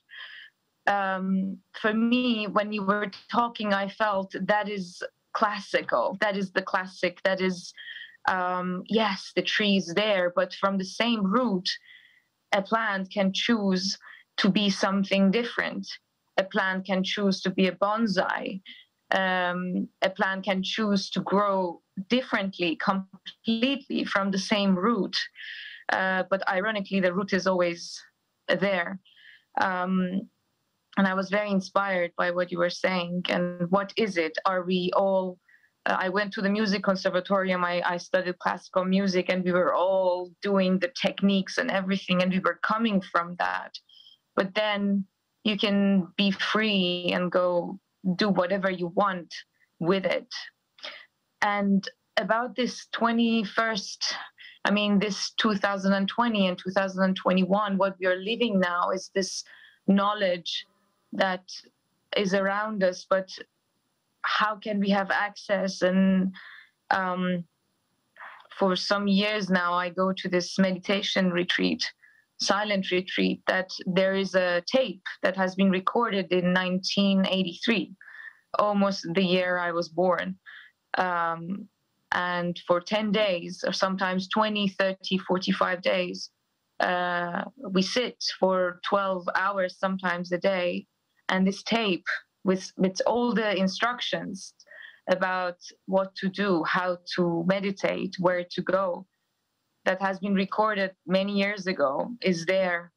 The knowledge is passing, the knowledge is coming, and it's helping thousands, many.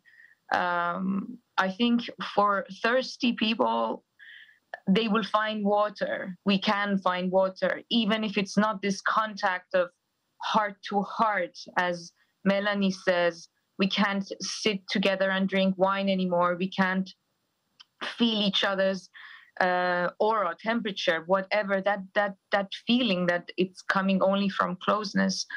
But at the same time, this evolution, it's an evolution. You know, the children that are made with artificial insemination, you can't say that if there is anything better in the children of love or a child coming with that artificial insemination, because the child is there. So as long as the knowledge is passing by and the seekers are going to get it and absorb it, and again, evolve with it, evolve it, and make a new thing out of it, as now our world is very much different with what it was. We are all coming from the same root. We're all coming from the earth, and we are all the same, but we choose where we're going, and we can be inspired by knowledge that is passing, even through technology, because we are evolving. Things are evolving. And I'm somehow happy that now I'm here with you in Saint Petersburg. I would much rather be with you, but we're all together. We're closer or further. We don't know. There are goods and bads, but the main thing is for everyone to stay flexible. And art is coming from flexibility. Art cannot come from rigidity. So everything rigid, it's bound to break. If we stay rigid, we are going to break. We have to be flexible and to be able to bend like a bamboo, not like a dry old tree that is going to break in the wind. Thank you, Golshifte. That is a beautiful allegory. Thank you. Я переключусь на русский. Я хотела... I will switch into Russian. Theodore, I'd like to ask you, yesterday you have mentioned a soiree that you have visited. We exist as a civilization with a lot of limits and borders, and it can live with us for some time, evidently. What do you have as discoveries, openings, maybe some virtual experience or collaborations during this year? Over the last couple of years, you mean? Or recent collaborations? Yes, indeed.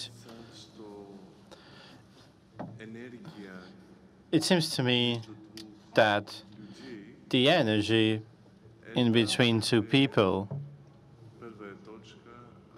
is the starting point from which every art theory grows. Art doesn't exist without a duality. When you compose music or when you simply dream, you always think of another person next to you, even when you are alone on a castaway island. You want to share your creation with someone else.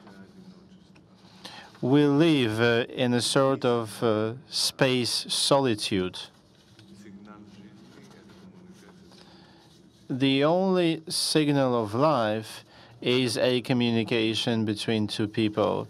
This communication can be spiritual. It can be physical when we touch each other. It can be also a communication through silence. And this type of communication is also important. But the energy and bioenergy that exist between two people cannot be replaced with digital communication. And when I listen to these ladies, it touches me straight to the heart, because I consume their voices. But if these two beautiful ladies were here with us, I would receive from them even more information besides the text or paratext itself.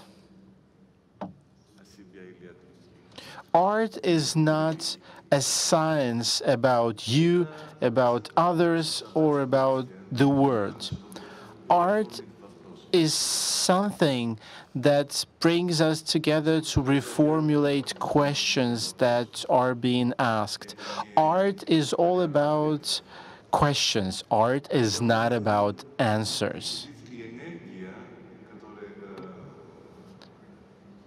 This is why the energy that exists between two persons cannot be replaced, because it is irreplaceable. We all know that all pandemics, including the one that we are living through, existed before. And in a certain way, they shaped the times when they were happening. And during the Renaissance, you remember what happened. And we have this form of art that has been shaped by the plague. These major events redefine our view. But I think that we should abandon aesthetics. We should abandon cultural DNA.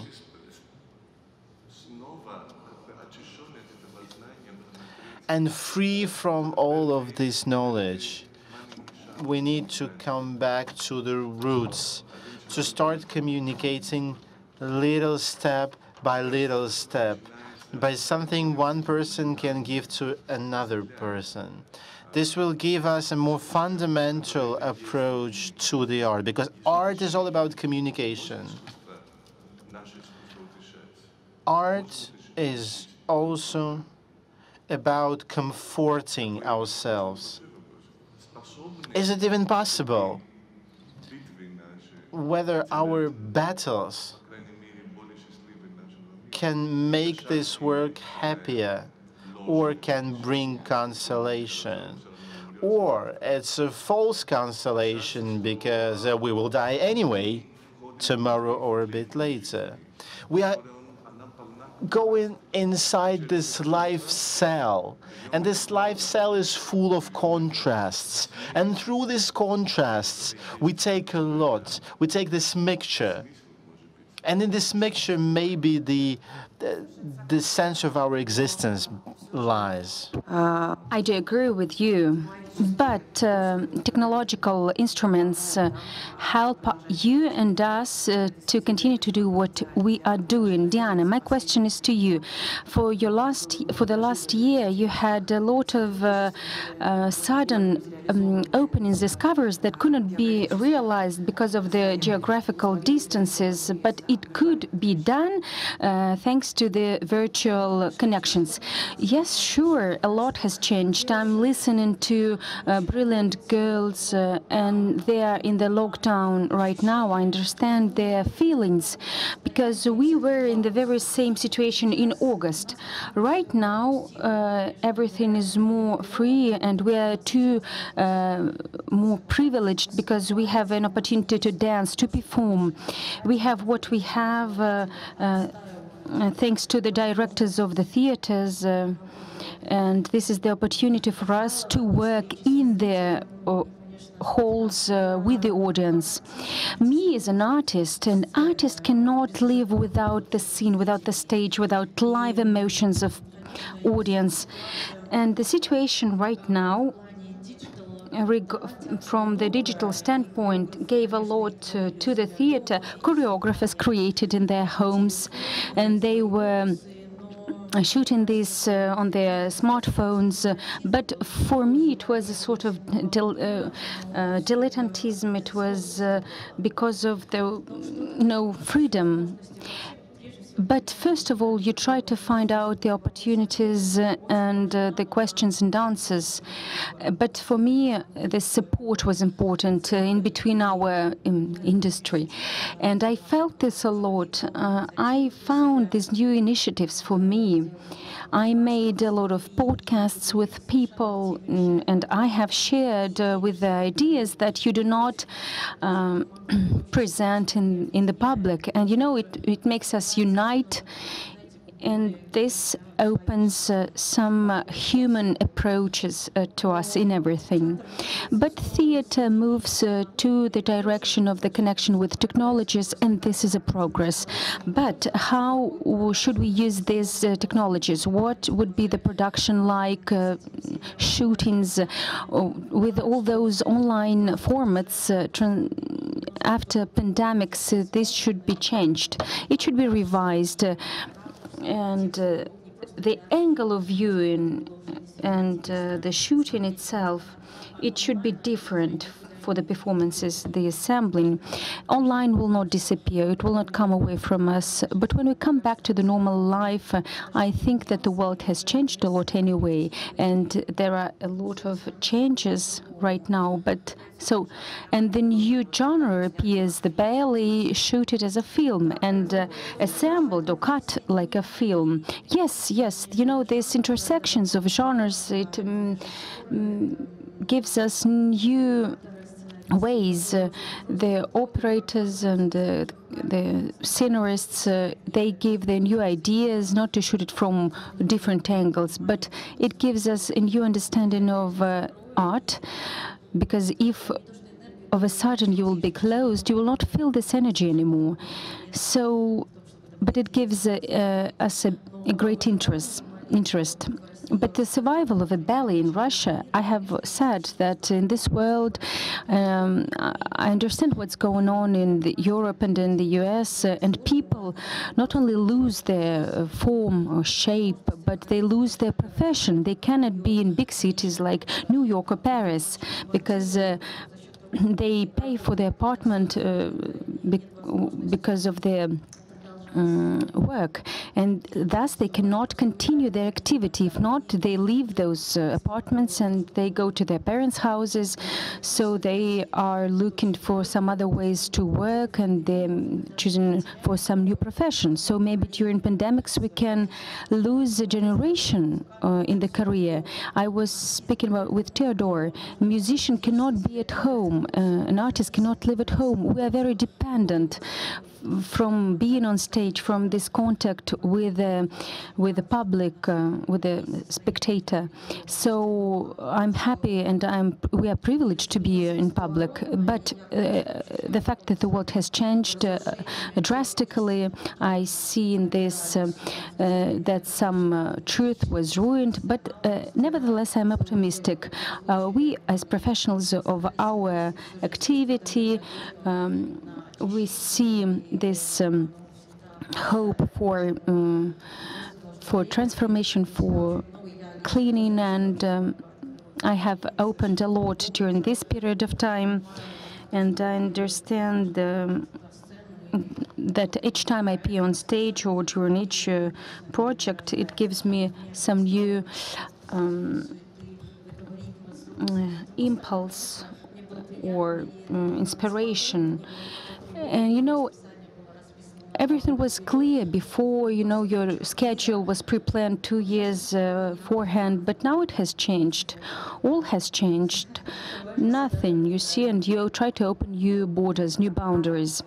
I'm happy, Diana, that in Russia the situation is not that serious and that you have this opportunity to perform and to dance. As far as I see, the time has changed into the pumpkin, and it's sadly, as always in such exciting discussions, we're running out of time too soon, although we could talk about arts and about tradition and about the classical and the innovational and the transformational for days. We could not answer all the questions of students live, sadly, but we will definitely do so on the Cartier Dialogue website as soon as possible, so stay tuned for more inspiration. And I would like to say a very heartfelt thank you to Diana, to Theodore, to Golshifte and Melanie. Joyeux anniversaire, Melanie, once again. And thank you for your passion and for sharing with us your emotions and your feelings so generously. And coming up in 5 minutes is session 3 about architecture today and tomorrow, which will be moderated by Varvara Melnikova. Thank you, everybody. Thank you, all the speakers.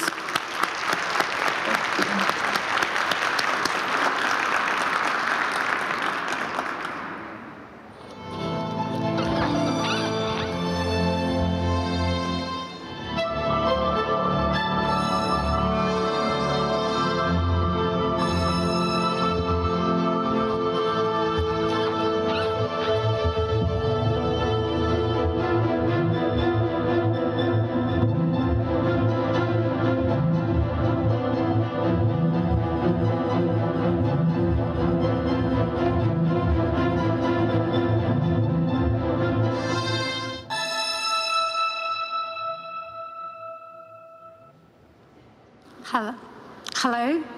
My name is Varvara Melnikova, and I've been invited to moderate this session about architecture now and tomorrow. It's a third session in Cartier Art Dialogues. Frankly speaking, it's a little bit difficult to continue this session after the previous one. So, and it feels pretty much warm because of this light, but kind of lonely here. And can I ask you to do some, I don't know, can you clap for yourself that you're here and we're all healthy and support me, please? Thank you. Thanks. So we can begin our conversation. So the conversation about architecture now and tomorrow, it's kind of forever ongoing conversation which could continue, I don't know, thousands and thousands of years before and after I'll be here. But we limited with 55 minutes, and I would like to frame this conversation between, let's say, the obsession with the future promises and the power of now, the way how architecture could function between the physical and digital. I actually even ask myself how I can function between physical and digital. It's my first experience to moderate the session where I'm alone on a stage, and most of my speakers is online in Paris, Milano, Paraguay, and we have two other speakers who would do our participation in a video format. So shall we start with introducing our wonderful experts. Hervé Chandès, the director of Cartier Foundation in Paris. Please. Hello. Stefano Baeri, architect and urban planner in Milan, the president of the Milan Triennale Foundation. Solana Benitez, architect based in Paraguay, Golden Lion Award winner at Venice Biennale 2016. So, and as I said, we have two speakers with a video format, Junya Ishigami, architect based in Japan, and Sarah Z, contemporary artist based in the United States. I hope they can hear us. So let's begin with three questions to Hervé. And Cartier Foundation, it's an incredible institution, but can you please open up, what is behind, what the idea was when you created this at the first time? Yes, Barbara, good morning or good afternoon, I'm not sure. The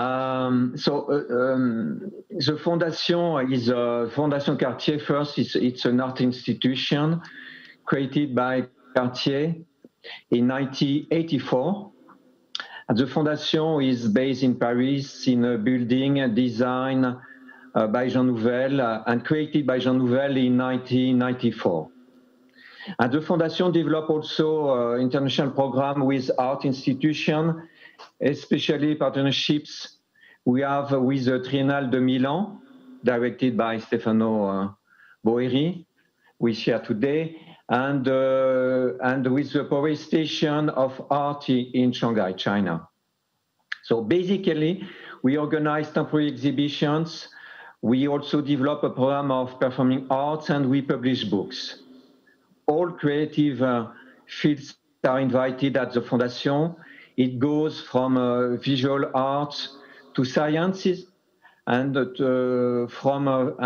goes from fashion design to cinema. And we program shows of renowned artists or unknown artists. And for example, we have been the very first to introduce to the public outside Africa, African photography in the mid-90s. Also from the very beginning, we have been exploring themes dealing with different issues such as human migration, climate change, the notion of native land, languages, speed with the philosopher Paul Virilio, and many more. I have to say that I always enjoy provoking encounters between people and their different worlds that leads to a collective creation of projects. And like for example, I introduced the Russian mathematician Misha Gromov with the American film director David Lynch, who create together a library dedicated to sciences. And so we work very closely with the artist by commissioning artworks for the Fondation spaces. Solano here today would be happy, I guess, to share his experience with us. Be nice, Solano. Then we have a collection. We have a collection with it, which is composed of the artworks commissioned to the artist and exhibited at the Fondation. And right now we have two exhibitions, one dedicated to the master, the great Armenian film director Artavad Speleshian, who was trained in Moscow during the 60s. And the other exhibition is the American artist Sarrazé, who agreed to participate to this talk. And this summer we will unveil Damien Hirst's paintings. It will be the very first exhibition in France. Also this summer, something I really would like to add, also this summer we will present the Trees exhibition in Shanghai. This exhibition explores the world of the trees, their beauty, their intelligence, and the streets faced today with the massive deforestation. We brought together artists, botanists, and philosophers.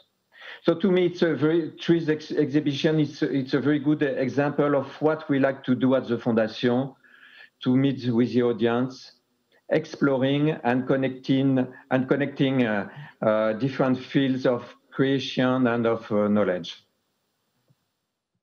Thank you. We have a presentation with the 10 slides, so I think we could show it all. And can I have another question to Hervé, please? It's just, I'm curious, you have this masterpiece by Jean Nouvel, and it's real masterpiece in terms of the architecture. And how are the artists and architects who you've been invited to do the exhibition inside of this building reacting on this? Do they like it, or do they annoyed that it's so masterpiece, and this, how it usually works with relations of architecture? They play with the building. But to start, I believe it's very important to know that the building was commissioned by Cartier for the Fondation to Jean Nouvel. And it was the second museum project built by Jean in Paris after l'Institut du Monde Arabe in 1987 and before the Musée du Quai Branly in 2006. And way before the Louvre Abu Dhabi. And so the building was, the Fondation was created in 1994, and with the years the Fondation has become a masterpiece and an iconic monument in Paris.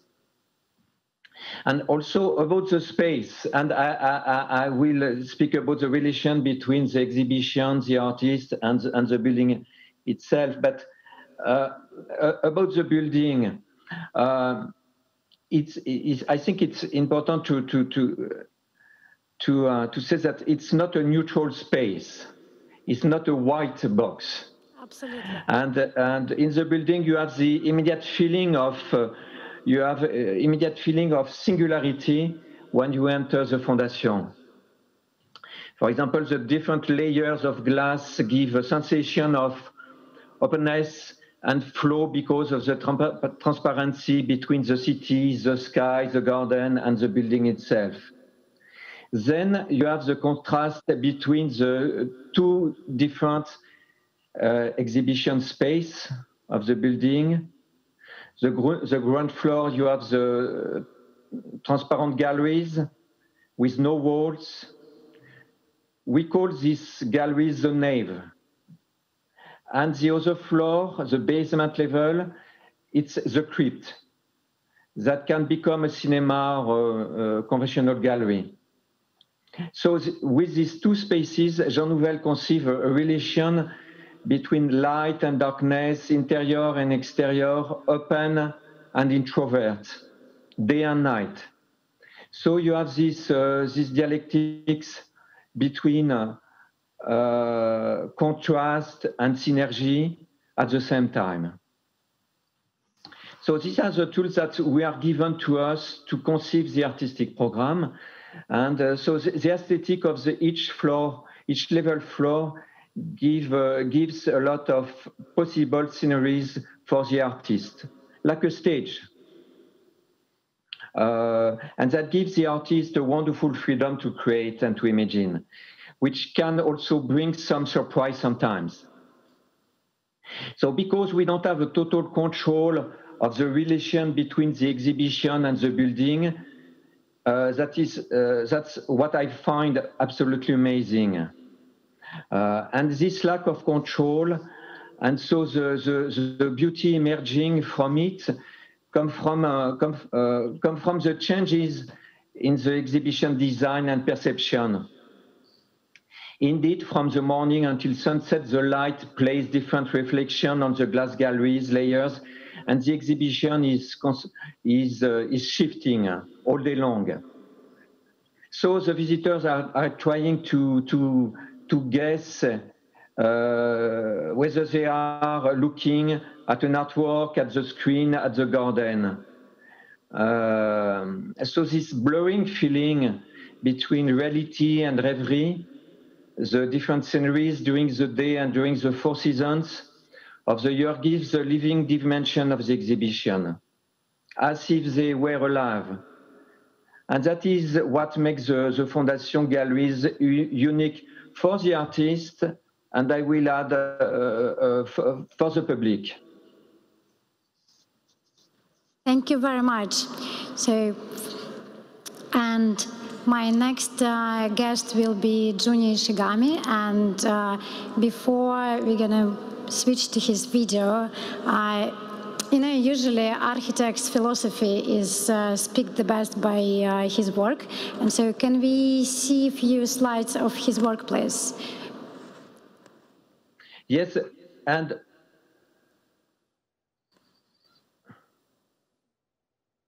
Super, давайте. Okay, let's do it.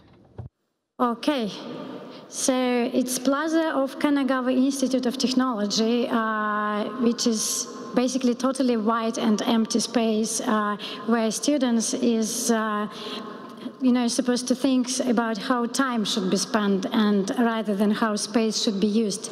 So I'm doing it much more slowly than you do in the slides. So if you stop it for a second, this is artificial garden, water garden, and it's in Japanese retreat. So if you ever will visit Japan, I think it's definitely worth to visit. I've never been neither, and I wish to do it sometime. So the next one, please. It's another one. It looks like a very old Asian thing, but in fact it's not. It's a restaurant and private residence, and it took 7 years for Ishigami to planning this before they constructed. 7 years, at least for Russia, it's like almost a life for the building. And the last one. Guys, the last one, yes, and the last one is based in Moscow, and he won the international competition for the Polytechnical Museum in Moscow, where he created 2 types of areas, museum park and classical museum. So now we're going to have a video with Ishigami, and it's going to take 7 minutes.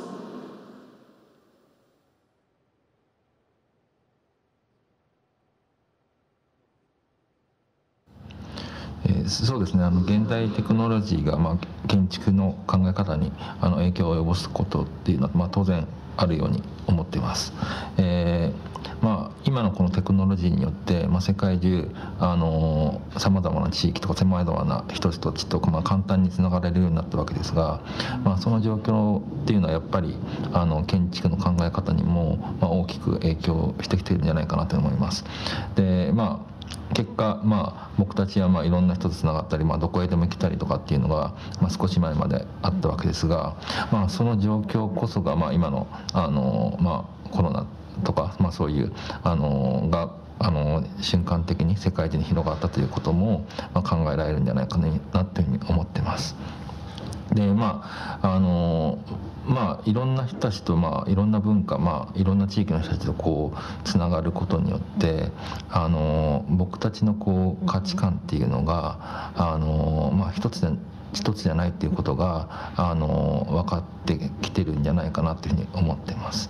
でそういう意味で建築家が一つの考え方で一つの方向性を持って建築を作るということに限界が来ているというふうに思っていていろんな人たちの考え方とかいろんな地域のこう文化とかいろんな国々のこう風習とかそういうことを含めてそのプロジェクトごとにこう新しい価値観をこう作り出すような一つ一つのその価値観プロジェクトごとの価値観を汲み取ってその新しい価値観で建築を作っていくということがこれから求められていくんじゃないかなと思っていてそういう意味ではこれからの建築家の役割というのは一つの価値観を世界観として世界を未来として思い描くのではなくて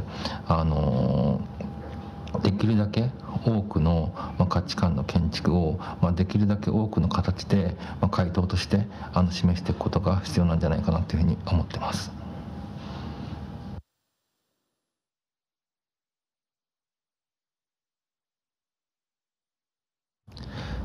そうですね、僕は今モスクワで科学技術博物館のプロジェクトを今行っているところなんですが、このプロジェクトにもこのプロジェクトに関わっていく中で僕が考えていたことというのは歴史的建造物の増改築というプロジェクトだったんですが、その時にその歴史的建築物に現代的な価値観の構造体もしくは空間のようなものを取ってつけたというか全くその違う価値観として新たに付加するというような、そういうことを避けようというふうに考えてました。できる限りもともとあった空間に現代的価値観をどういうふうに見出していくかということを考えながらプロジェクトを進めていきました。結果的には増改築のプロジェクトではあるんですがこの古い構造体この古い建築物に何も新しいものを付け加えずに新しい価値観の空間を生み出そうもしくは新しい価値観の空間を元の建築の中に見出そうというふうに考えていました。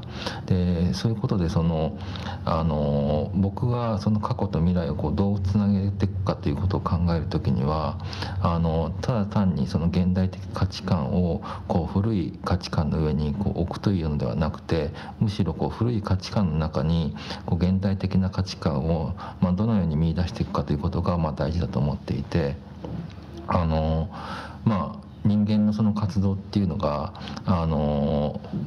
テクノロジーの進化とか、そういうことはあるとは思うんですが、その現代的なその技術をその過去の価値観の中にどうやって内包していって過去の価値観をどうやって内包していって新しい世界の中に含ませていくかということが大事だというふうに思ってます。でそういう意味で過去と未来っていうのはもう気に離されるものではなくて、過去の中にも未来の価値観っていうのが必然的に含まれているし未来の中にも当然その未来がその過去となりうるような、そういう可能性を含ませていくような、そういう考え方で建築だけではなくて、世の中について考えていかなきゃいけないんじゃないかなというふうに思ってます。Well, thank you very much for watching this. And before I move to another speaker, I would like to ask my third question to Hervé about recent exhibitions and coming up exhibitions and the way how it's functioned between foundation, architecture, and art. Please, Hervé. Yes, Barbara. Yes, as I said, the building has a very strong effect on the exhibition program.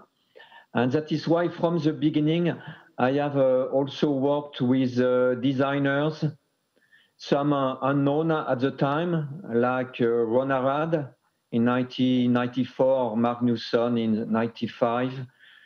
And also, I'd like to mention his name, the Congolese artist, architect, Boris Kingelez in 95.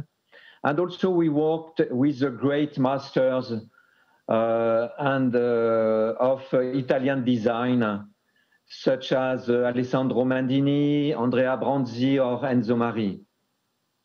And I think they all enjoy playing with the building.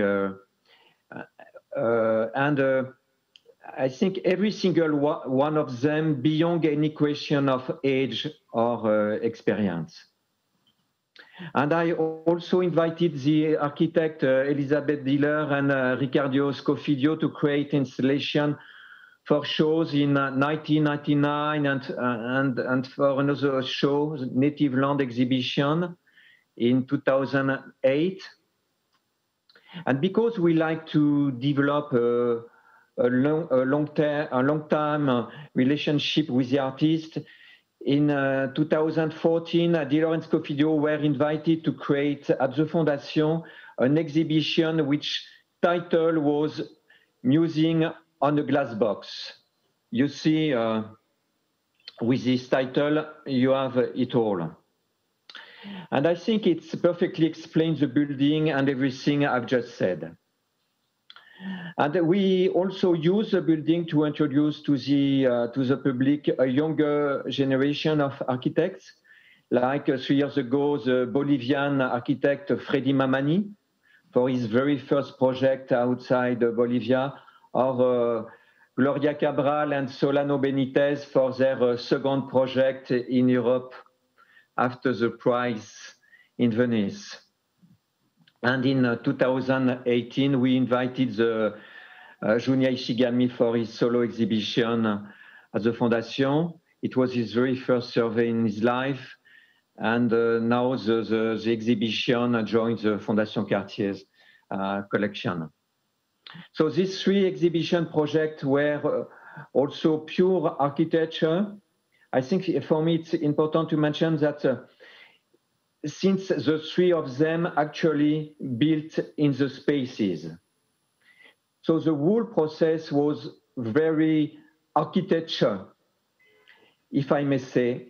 We had the construction validated by consultant.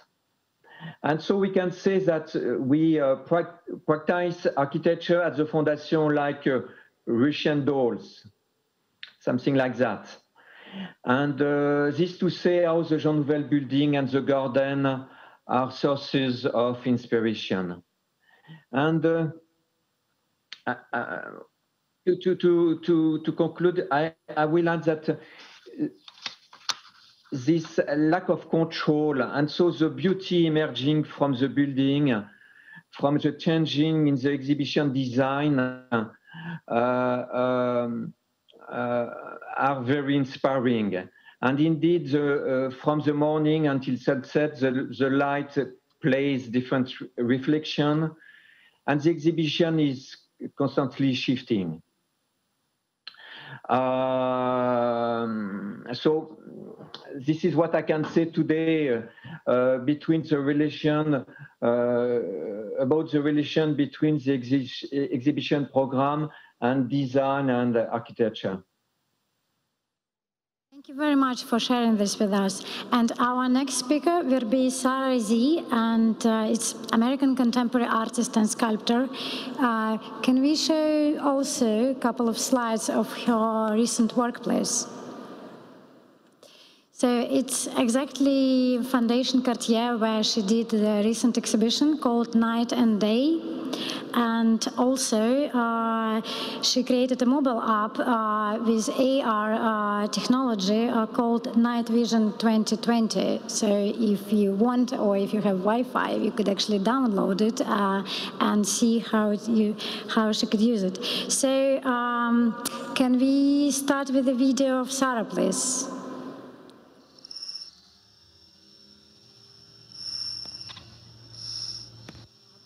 In the exhibition in today, and it's really interesting experience. So if you want it, you could try it.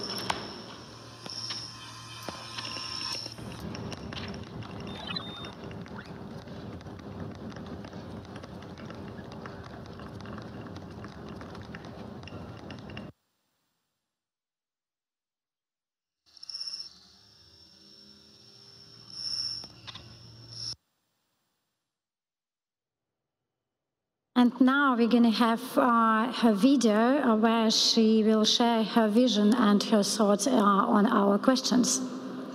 Stefana, Solana, Hervé, please be with me still. So we're going to have one video and then we're going to have our live conversation. Please, guys.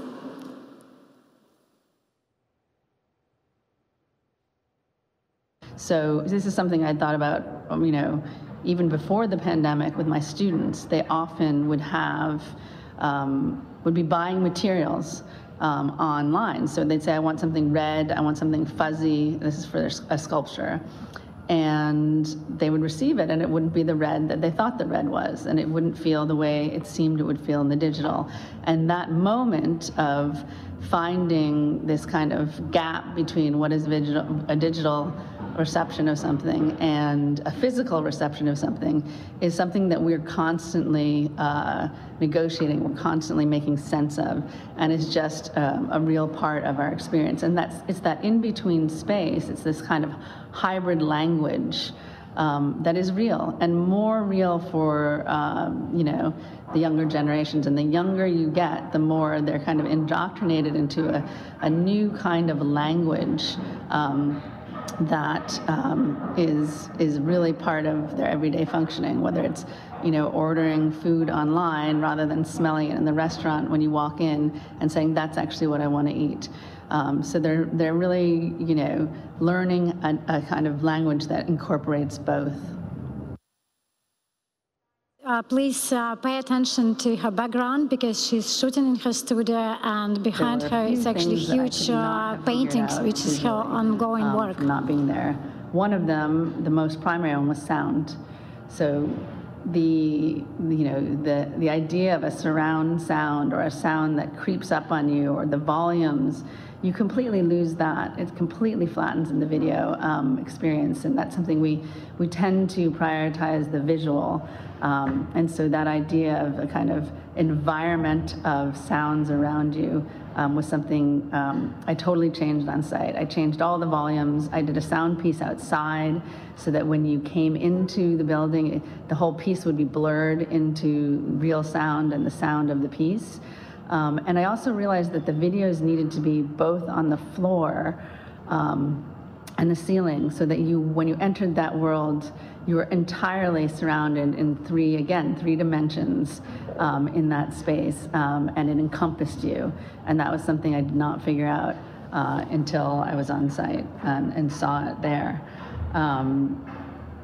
The other thing I will just say, the last thing I'll say, because you asked about the architecture, was that architecture is incredibly relevant in that it really is an architecture of mirage, of screens, of shifting planes.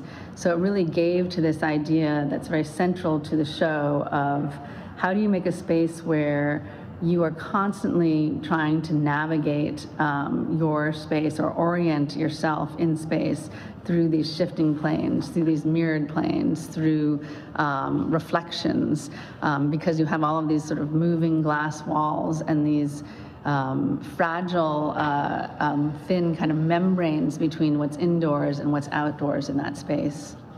So the Jean Nouvel building is a really beautiful building to try and play with this idea of our experience of the world as being these shifting screens of looking at our phone, looking at a billboard, you know, looking at our computer, and then looking at our room, and how we're constantly in this dialogue between what is on a screen and what is in real life.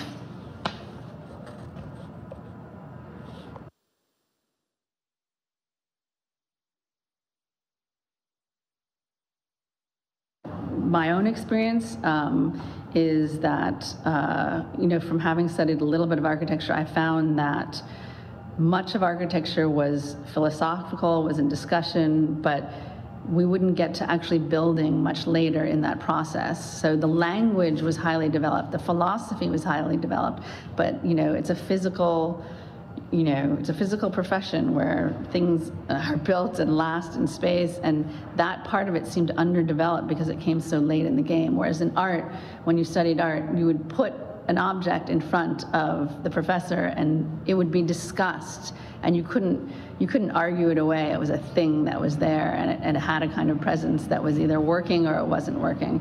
And I think one of the things that's interesting to me about the process of architecture is that if you know the programming, the digital programming tools to build architecture, I think that they can be an Achilles heel for the profession, because there are so many tools that are made before they're needed. So the hammer was created, you know, because it needed to use the nail to go to hammer in, right? And we needed the hammer, we needed the nail, they needed each other.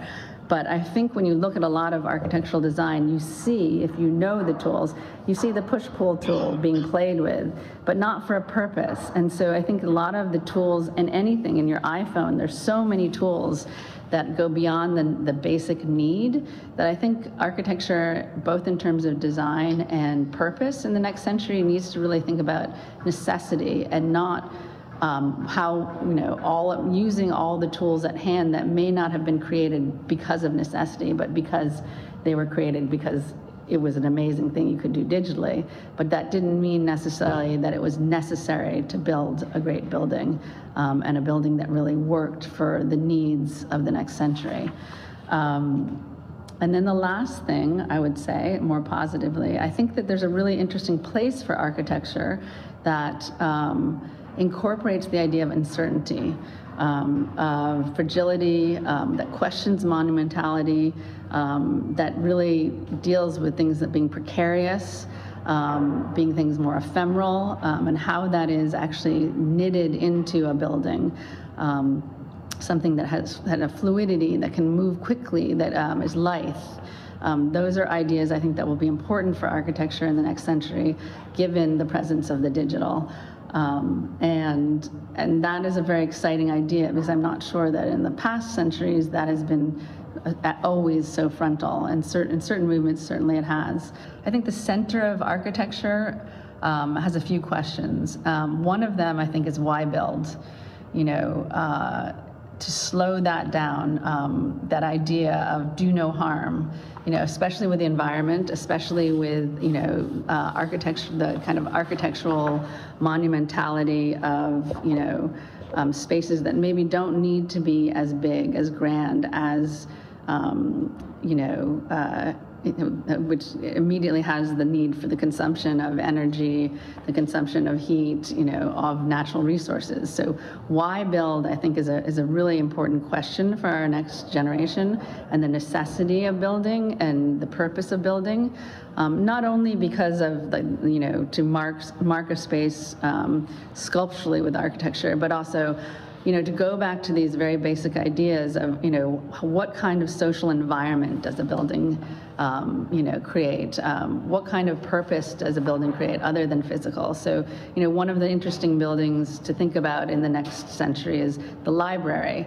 The library is so specifically changed in its needs because of the digital, because of the lack of the need for storage, and that radical reshaping of that idea as a space, a place where information is shared, information is stored, where it's archived, but also a place where you have a communal space to enter the space of the mind, to enter the space of books, even if they're digital books. How do you create that? How do you create that public space, given the fact that it has totally different needs in terms of physical digital space as storage?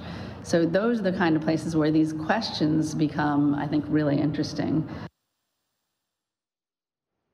Thank you, Sarah. So, and before we're going to do the live discussion with Stefano and Solana, we have video, and it's just a couple of minutes with Russian students, and they ask the questions. So let's hear the questions. Добрый день, меня зовут Петр. Я студент 4-го курса архитектурного факультета СПб ГАСУ. Что, на ваш взгляд, нужно сделать, чтобы реанимировать союз архитекторов? И не могли бы вы вкратце рассказать про подобные организации в вашей стране? Briefly tell us about such organizations in your country. What the new Union of Architecture should be like, and what should young architects do to cooperate with each other?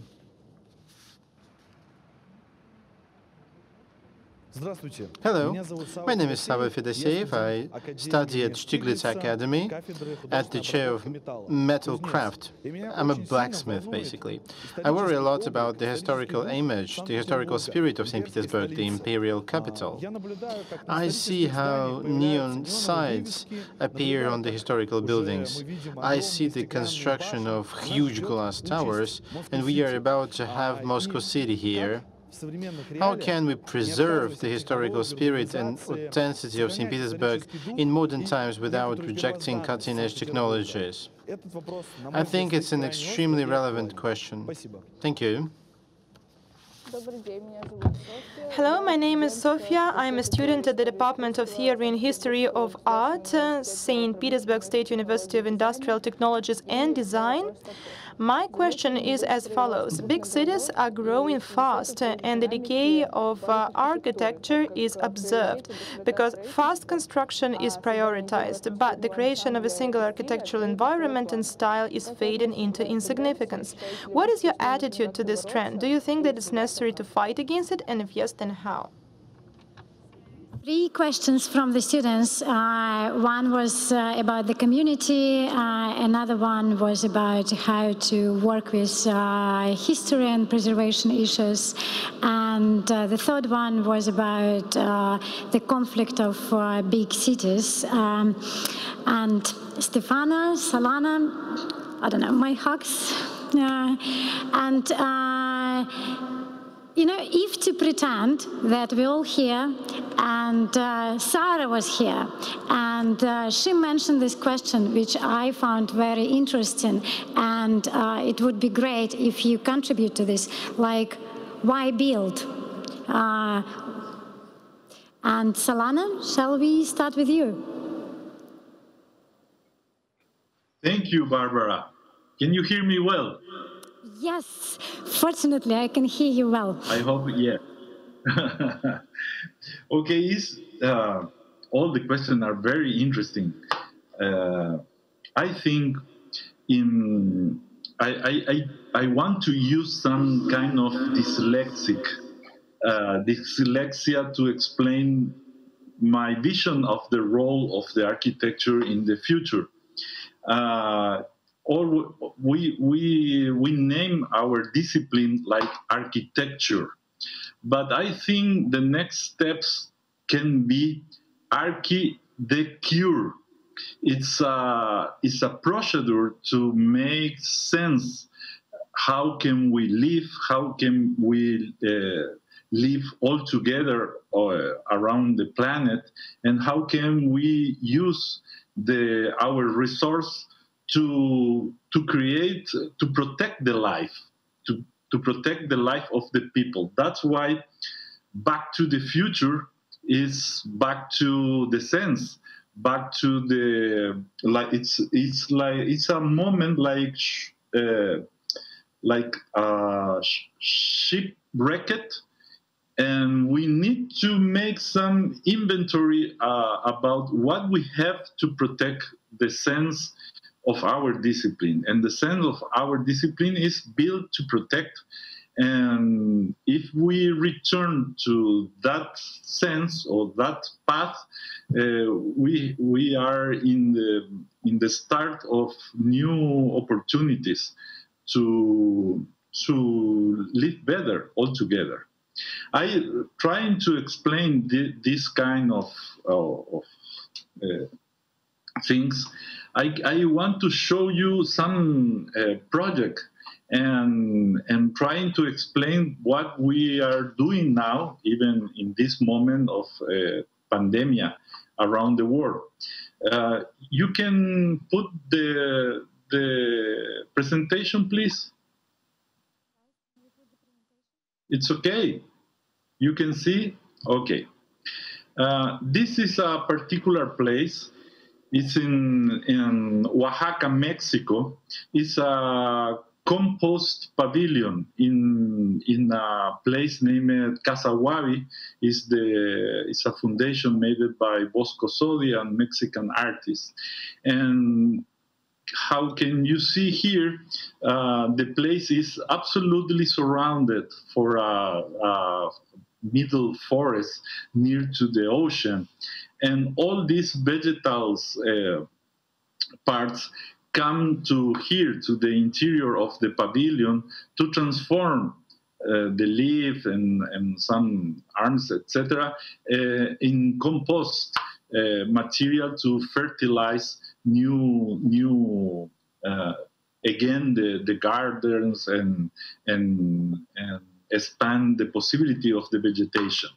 And that's why we imagine how can we use everything with the same idea. It's not a composition, it's a composition. We try to use every single material in a new way to transform and produce this pavilion. That's why we use, for example, columns like the lights column of the street to support the street lights, and we use wires to hang a curtain wall, and all of these materials are made reusing the initial material. Broken bricks, broken columns, broken everything, even the wires support the possibility of to make the curtain, and how can we rename the space where the vegetal material transform the opportunity of the material, and again try to return in a absolutely changed way, but to produce better conditions, to grow better, to have more fertility, etc., etc. And this a simple curtain wall. It's only a wall hanged by this structure, and with this we try to make. We thought this is the way how can we restart to see and use our architecture, architecture, to support other opportunities, not only use and produce the same catalog of material. That's why our thought about the future is the opportunity to make a healthy society, healthy in opportunity of resources, and how can ordinary people can even build with ordinary material, even considered trash material. That is an approach to start a conversation with Hervé and Paolo. And Stefano, sorry. The voice to Stefano. Can I give the microphone to you, and please share your vision about why build in such, sustainable issues as we have right now?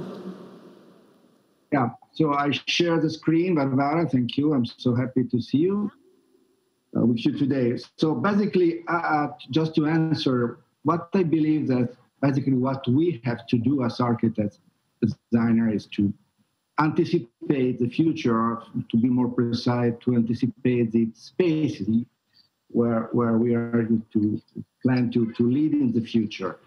And in a moment like this one, where we are feeling, let's say, a sense of fragility, which has become stronger and stronger in the last months, this capacity to anticipate the future is more and more difficult, since we really don't know, let's say, how we can plan to see and then compare the future. So we are experiencing a very, very delicate moment in our also life, but also in our professional life. And you know what I think is that an architect has to be always schizophrenic. An architect has, at the same time, in the same moment, to be extremely inclusive and extremely selective. That's a picture you see. This is Joseph Beuys, 1902, in a Castle Documenta. And Beuys came with this amazing idea to gather 9,000 stones and basalt stones, and then transform every stone in a tree, in an oak tree. And then she started to plant 9,000 oak trees over in the public square, in the roads, in the street, in the courtyard of Castle. And in 6-7 months, he changed Castle.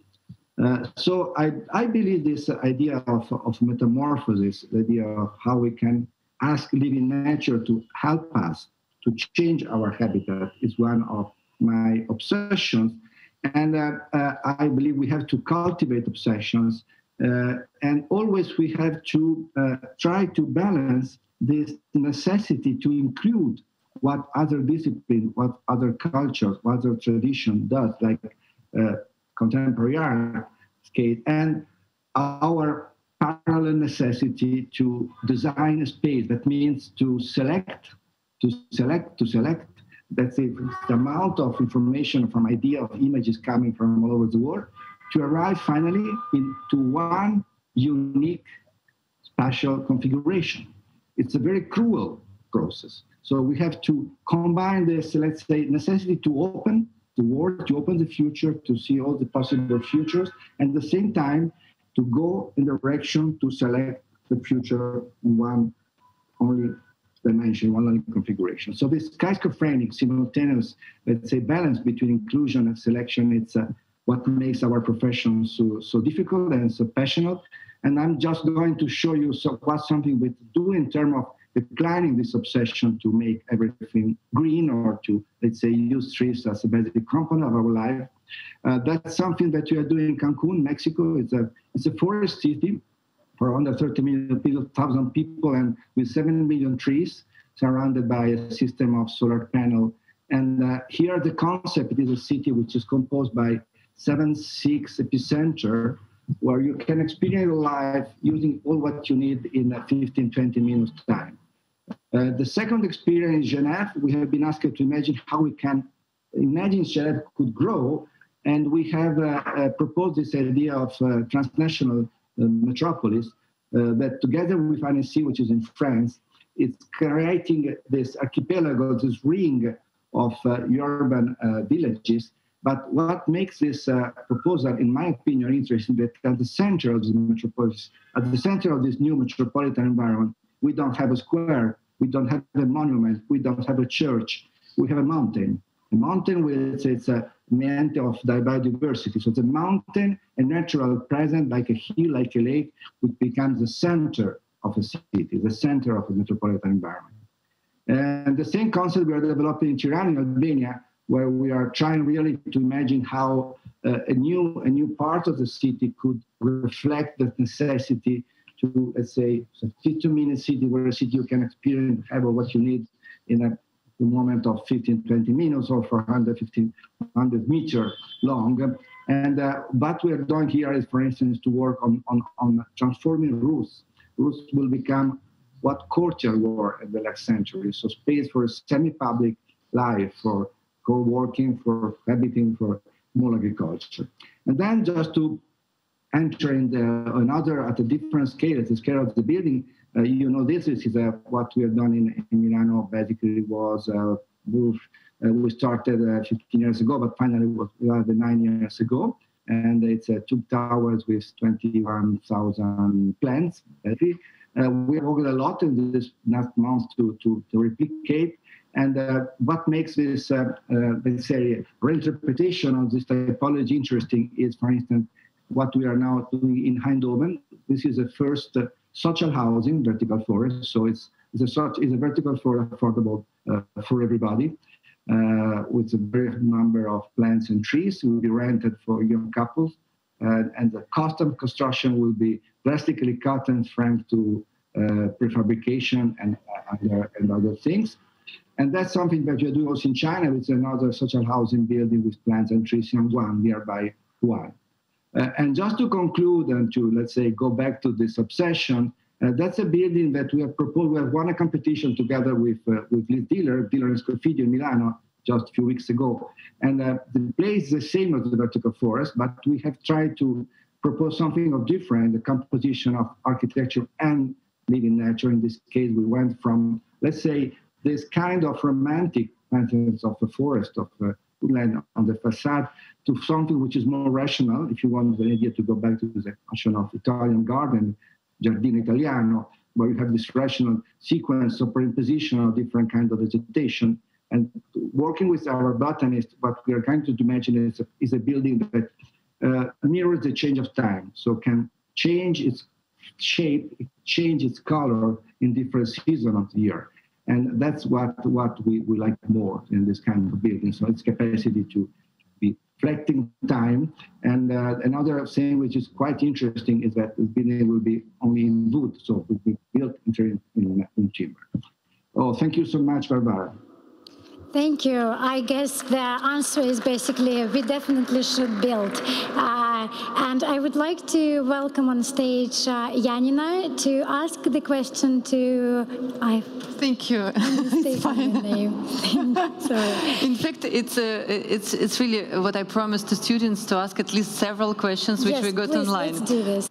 Okay. Hi, Hervé. Hi, Stefano. Hi, Solano. Guys, can you see us? Some short questions from our students to you. We still have several minutes. Stefano, the first question to you. How lockdown and remote work can affect our attitudes toward housing architecture and the need for huge office clusters?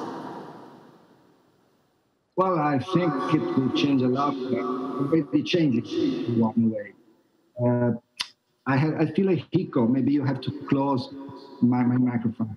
So just imagine how we can, let's say, introduce new element when we have to imagine a place where we are used to work. You know, so office space, for instance. So office space will no longer be, let's say, an addition of individual or place where we're used to have our desk and our personal computer, because basically what we are going to do is that we have learned to work everywhere. So we become a device which is connected with our body. So probably office space in the future will be more and more collective environment where we are sharing experiences that we have elaborated and developed by ourselves in other parts of the city. So this can drastically change also let's say, the commuting between city, historical villages, city and peripheral environment. And this change will lifetime. So, but what I'd love to underline now is that what we are going to see in the next future is not a revolution, but it's an acceleration of what was already happening before the pandemic. The pandemic, it's some way amazing because it's such a pervasive and sudden event who, at a certain point, has pushed humanity to accelerate some trends that were already present in the past. Thank you, Stefano. And next question, Hervé, to you. What is the main driver of contemporary art? What can replace contemporary art? Nice question. Nice question from students. Frankly, I don't know. Frankly, I don't know. And it's always difficult to answer to such a question. I think we are always ready to discover, to learn, and I'm on my side, and even not talking for the foundation, for myself, the curiosity is my driver, and we'll see. For sure, I think it's really important to, I would say, to use the museum or to use the galleries, to use the foundation as a platform where different people can meet and can enter in conversation, like we have done in the past with philosophers, with Paul Virilio, with botanists, with architects, with different people. So for me, the key point is to stay being open to everything, and also not to be opportunist in a bad way, but trying to be opportunist in a good way, meaning for me to anticipate. Another short but not easy question, I think, Hervé, to you. Should contemporary art have any limits? I am not the best to answer. The artists are supposed to answer to that question. I am not the artist. But for me, it's no.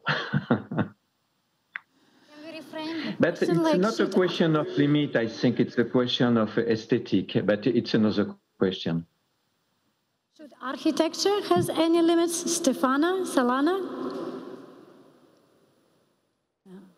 Should contemporary art have any limits? Can you hear us? Sorry. Okay. Would you please repeat the question? Would you please kindly repeat the question? Yes, Stefana. Should contemporary art have any limits? Wow. All the students. Well, just yesterday we were discussing with Hervé and a very close friend of us, which is Emanuele Coccia, who is a philosopher. And what we were saying is that, we have understood in this last month that the limits that we are considering to see in different spheres of our life are over. So, let's do some example. We know basically the 5% of the universe. We know the 5% of the ocean. We know the 5% of the synapses that we have in our brain. Cities are occupying more or less the 5% of the merged land of the planet. Okay, that's okay. But this pandemic, this microbiological organism who came up from inside our body, has transfigurated everything. So the point is not that we need to know the 95% of universe, 95% of seed of the land, the 95% of the brain. The point is that we don't know what is the 100%, what is all the entirety that we have to discover. So it's like to have, let's say, and as a world with no limits. We don't know where are the limits. So the dimension of what we don't know, the dimension, and now we are working with Hervé on that, on what we don't know, unknown unknowns. It's growing, growing, growing, growing. And the point is that we have to learn to accept mysteries to be part of our life. We don't need to let's say, to stimulate anxiety, to explore, to know, to control. Probably we have understood that our life has to become friendship with a partner, with uncertainty, and also with mystery. Thank you, Stefano. Thank you, guys. Unfortunately, we reached our limits of, our conversation, and thank you very much for being with us today. And guys, I hope it was inspired for you, and you will learn something new and interesting for, through our experts.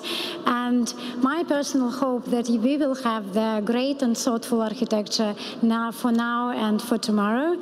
And we're going to move to the session number 4, which will be about transformation of art with Ekaterina Inozemtseva. And we're going to have a break in 5 minutes and be back. Thank you very much. Stay with us.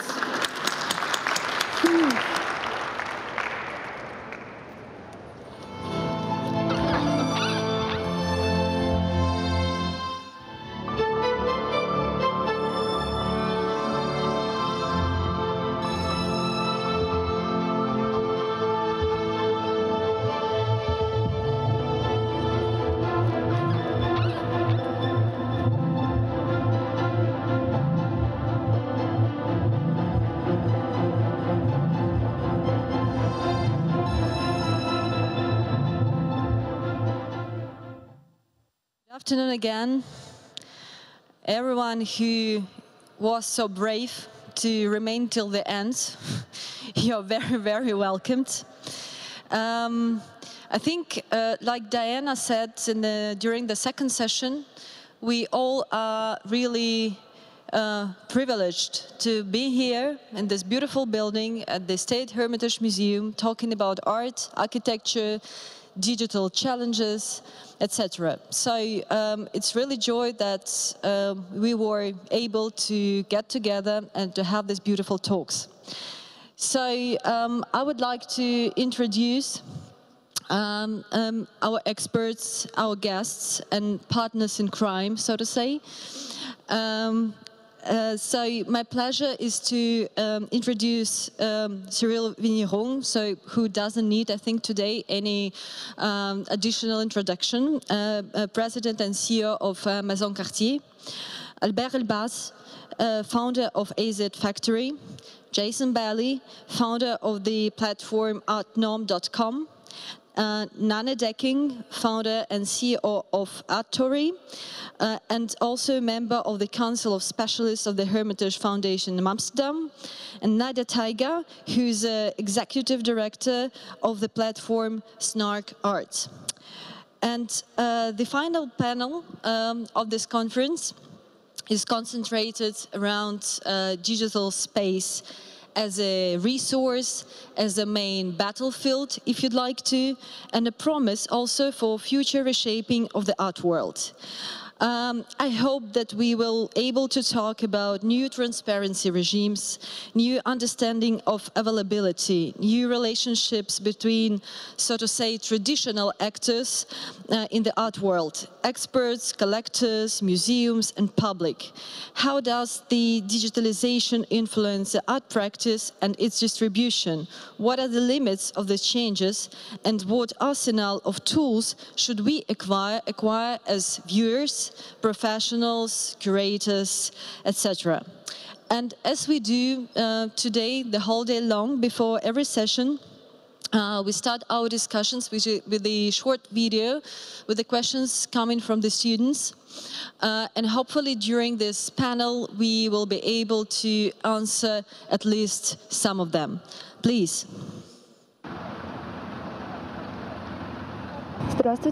Hello, my name is Polina Shkolarenko. I'm a first-year student at Rapin Academy of Fine Arts.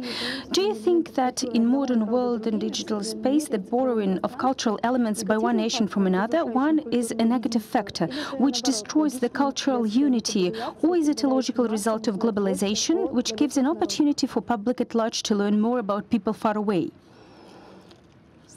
Hello, I'm Ekaterina Sokolova. I'm a student of Saint Petersburg State University. Today, the artificial intelligence can do a lot, draw, create music, and even develop a signature style, thus becoming a competitor of a human being. Can we say that the artificial intelligence will play the role of a curator as well in the future? Good morning.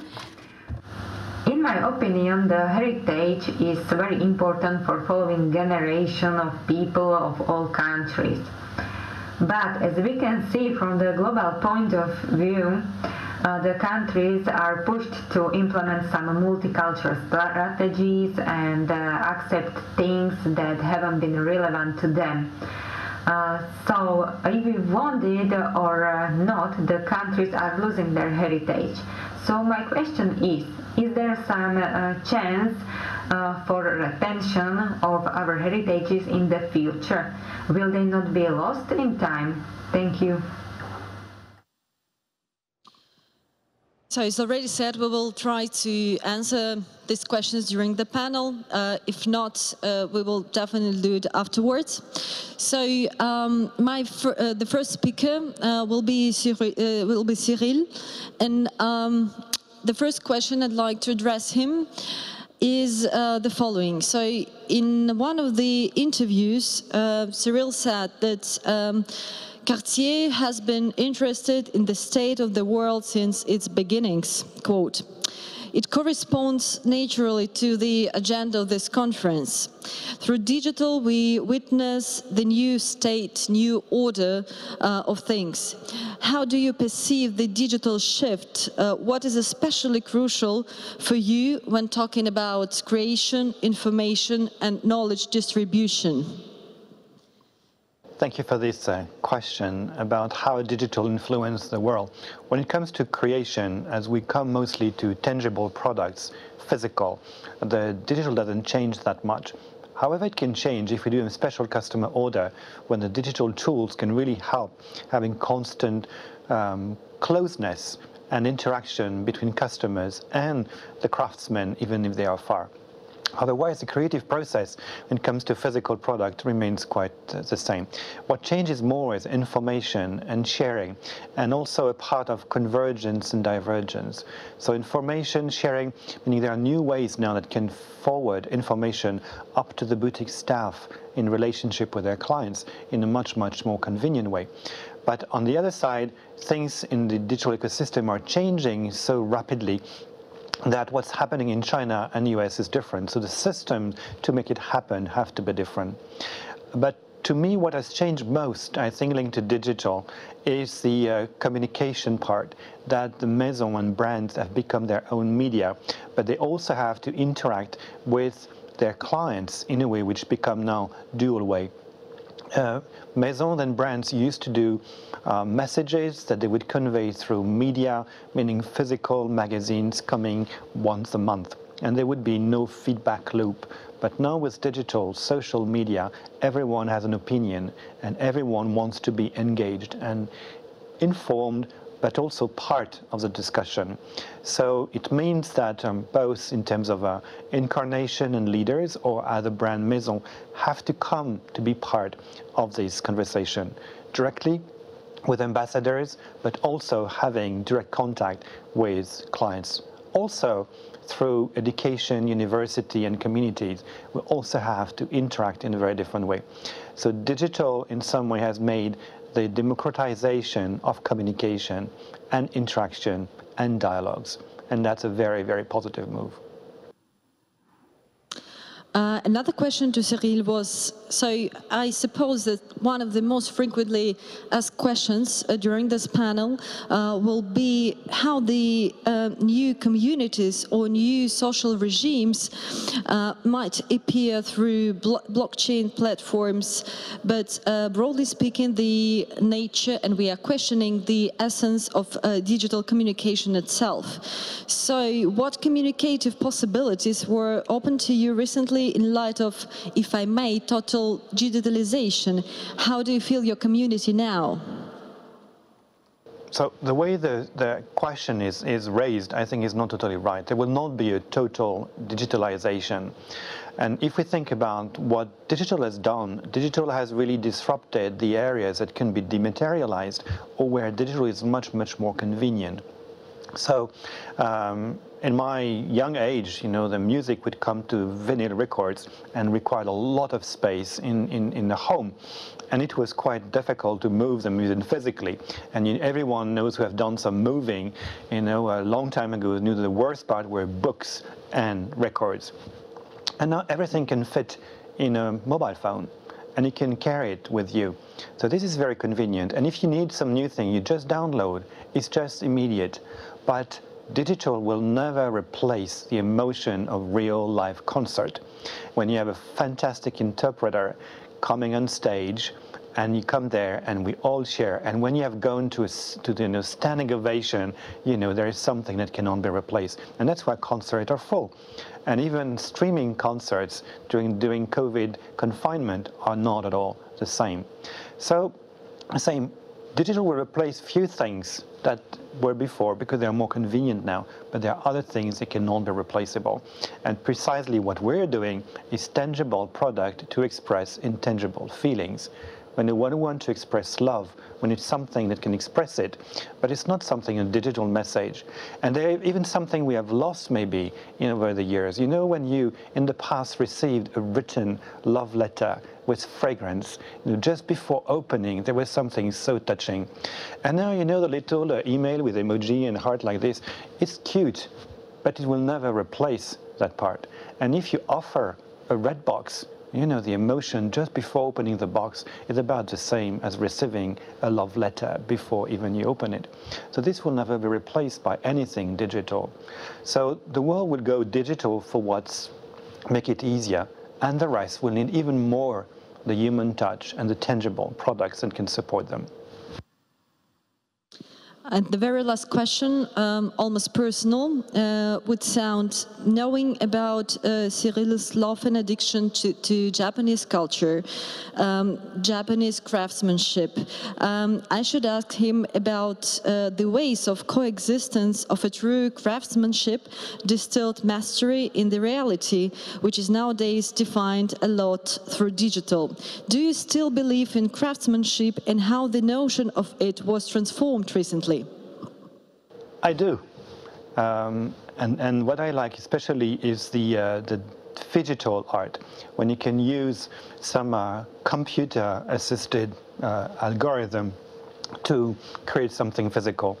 For instance, the work of Joachim Soter is very interesting to bring on the physical expression something using some computer models, and this allows new forms of art. For the rest, when it comes to video mapping and so forth, there are some part can be very interesting.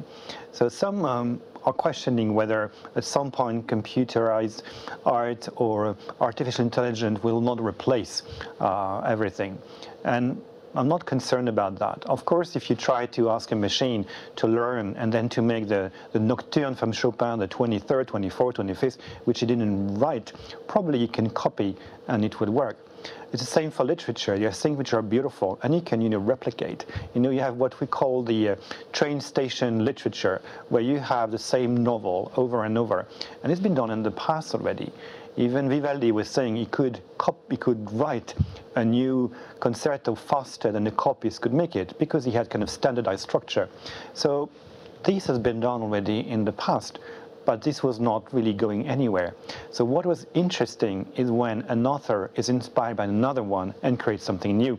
When Liszt is inspired by Bach and makes something, and when Liszt is inspired by Paganini, and then when Horowitz takes the Liszt version of Paganini and makes something new. And that's what's very human. So in this case, there would be a continuous part of inspiration and continuously using new form of art than digital and computer can bring. Maybe in the future there will be something when an artificial intelligent computer will invent new forms of music that humans just don't understand, and that the jury of computers will give a reward to the best composed piece by computers for computers, and that will be totally out of our mind. But I don't really care about that. What we care is what's bringing emotion to us and what is really, really, truly human.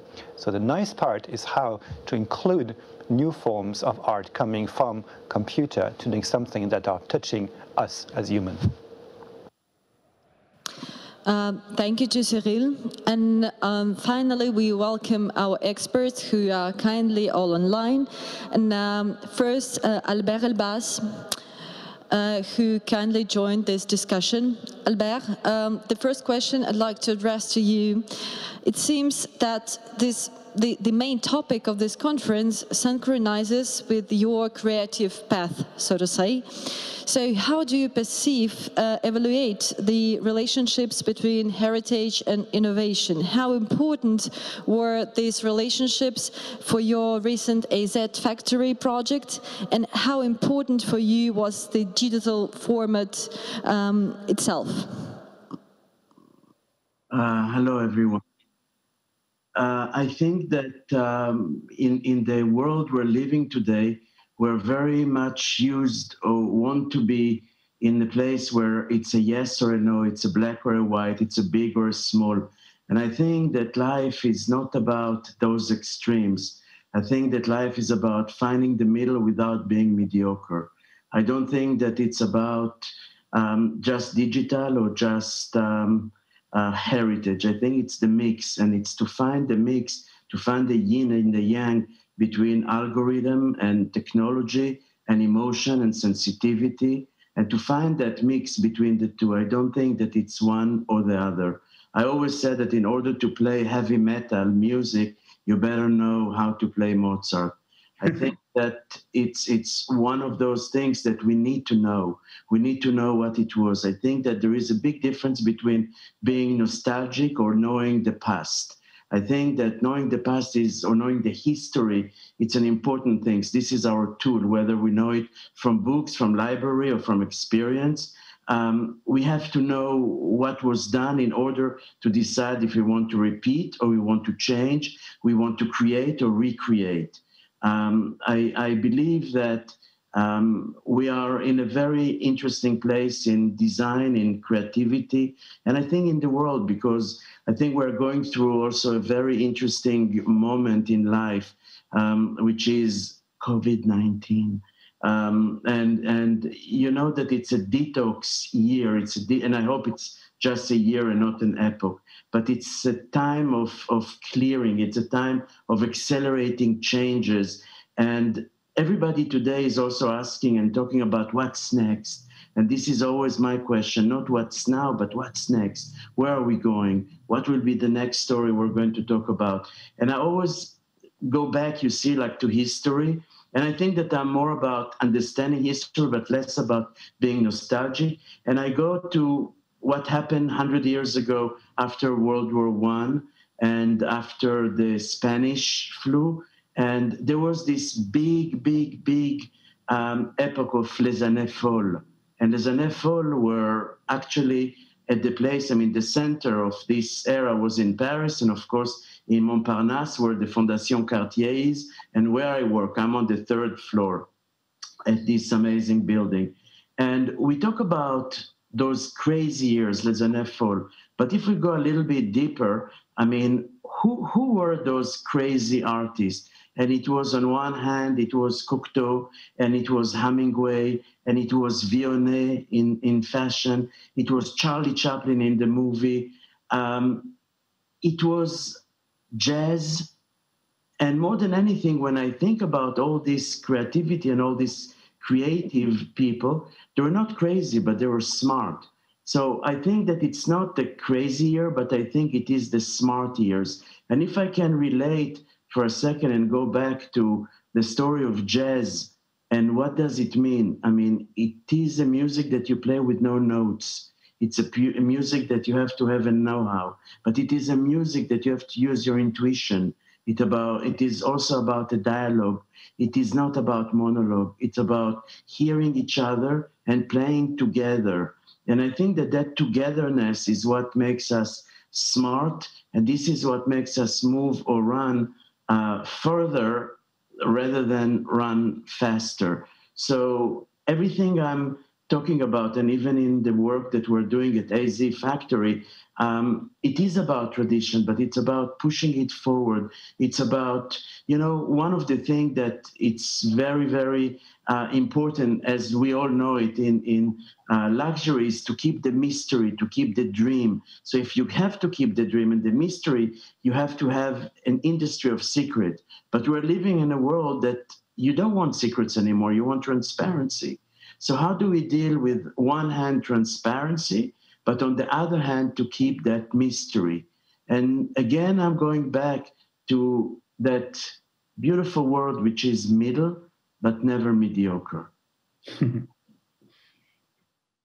For me, probably the most refreshing moment with the AZ Factory was the fact that the human's presence, the human being's presence, was very visible, very present. It was actually all about a woman who is different, who is contemporary, who needs to move, who needs to be on Zoom during the day and going out during the evening. So in this regard, how do you see the challenges for a contemporary human being, if I may, who faces digitalization, who faces global pandemic, etc., etc.? What is, on your opinion, the most important? It's a beautiful question that you're asking here. The question was long, but the answer will be a bit longer, I think. In our industry, in the fashion industry, in the luxury fashion industry, we used to actually do shows in front of 200 connoisseurs. And we had to push the boundaries. We have to push our abilities. We had to be extremely creative because we were judged by the fashion judges, by the Fashion Supreme Court of Judges, so-called the fashion critique. Today we're living in a world that is a bit different because we're not doing those shows, but we're doing it differently. Now we're going with the format that is direct to consumer. So it's not the same film, it's a different one. We go directly to the people who are actually going to buy it, that are going to wear it, that are going to touch it, and not the people that are going to talk about it philosophically. So again, what is it that we do and how do we change? In our story with AZ Factory, we showed, during the Couture Week. And I was really wondering, and we did all together, was it the right time for us, or the right format to use or to show this collection during Couture Week? And we were actually talking among ourselves. The thing about couture, that it's about innovation, it's about design, that it's about know-how, that it's about tradition. But the essence of couture is not necessarily only red carpet and big brouhaha, but it's also about innovation, it's about laboratory, and it's about being kind of yourself, being authentic, being an individual. Therefore, if it's about authenticity and it's about laboratory, we fit in the couture. Now about the human part, I worked with a film company, and there were 4 women that were actually working on that project. And I chose this specific production company, because it was 4 women. And I understood and I knew instinctively that they will do the job that I'm looking for, because it was about women.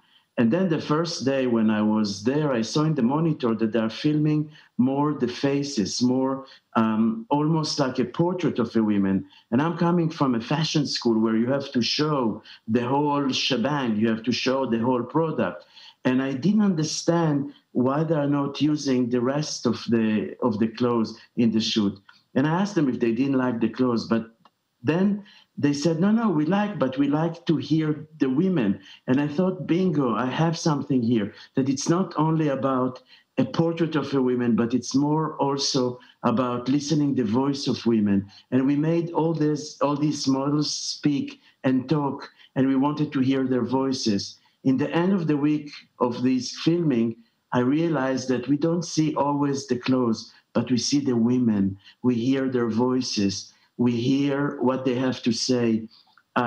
we also try to inject some sort of optimism. And that's why instead of having them walk, we had them dance. So it was about women, about dancing, about optimism, about their voices.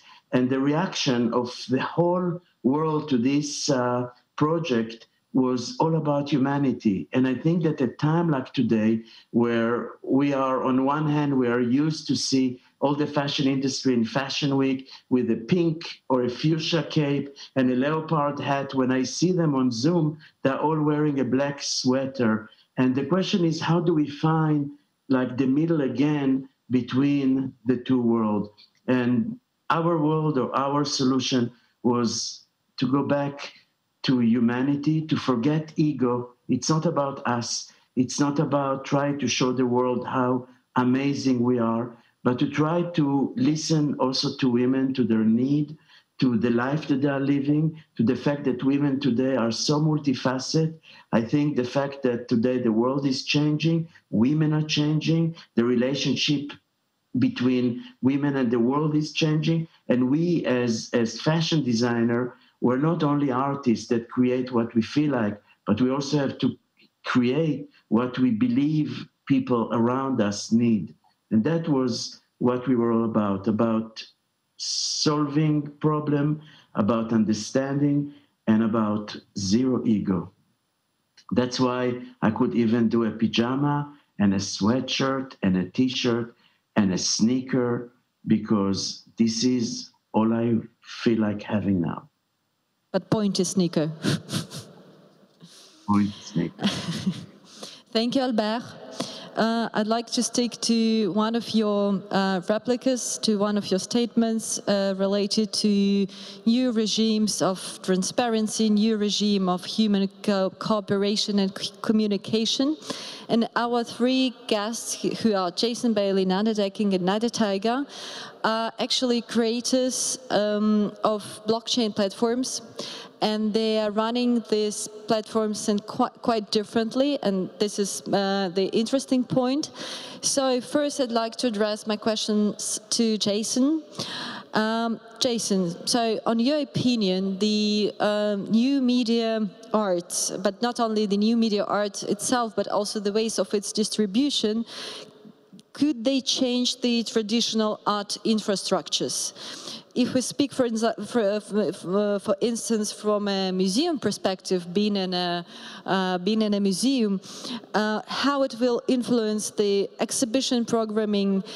Is it able to reshape museum conservation, restoration regulations, etc.? So, what's your perspective on that? Sure. Yeah. Thank you for having me. And I would say that one of the big mistakes that people make is they assume that there's a zero-sum game. So Albert talked about this a little bit, and not going to the extremes. I would describe it as we're going to bring in new experiences that don't necessarily have to displace our old experiences. So the two things that I missed most during COVID, first, sadly, I've learned that I'm a Starbucks addict, and I miss my coffee when they were shut down. And the second is I miss museums, because museums are like my temple. They're like my church. That's where I go to feel good. And not having access to those has been difficult. But I think it would be hard to find someone who's more excited about digital art than I am in these new digital art spaces. So it's not that you can only have one or the other. And I think what we're seeing right now, in particular in the last 2 months, there's an explosion in digital art collecting around something called NFTs, or non-fungible tokens. And while a lot of people are wondering, is it hype, and is it gonna, is it just gonna pass over? Are these just like, Beanie Babies or something like that? I tend to think that it's a little bit more like the early days of the internet. So we're seeing this new experience where we can finally, we all agree, because partially of the blockchain, that digital property can be something that you can own. It doesn't have to have a material existence. And when you shift from physical to digital, the ability to buy, sell, and trade things just goes a whole lot faster. And you lose some things in that process, like nuance, in detail, and some thoughtfulness. But you gain some things too. I think you lower the barriers to participation, and we're starting to see a larger number of people that maybe wouldn't traditionally think of themselves as artists participating. So how does that impact museum experiences? I think there's two things. One, we shouldn't forget that before COVID, I always look to what's the younger generation going to do, because that's where things are going to go.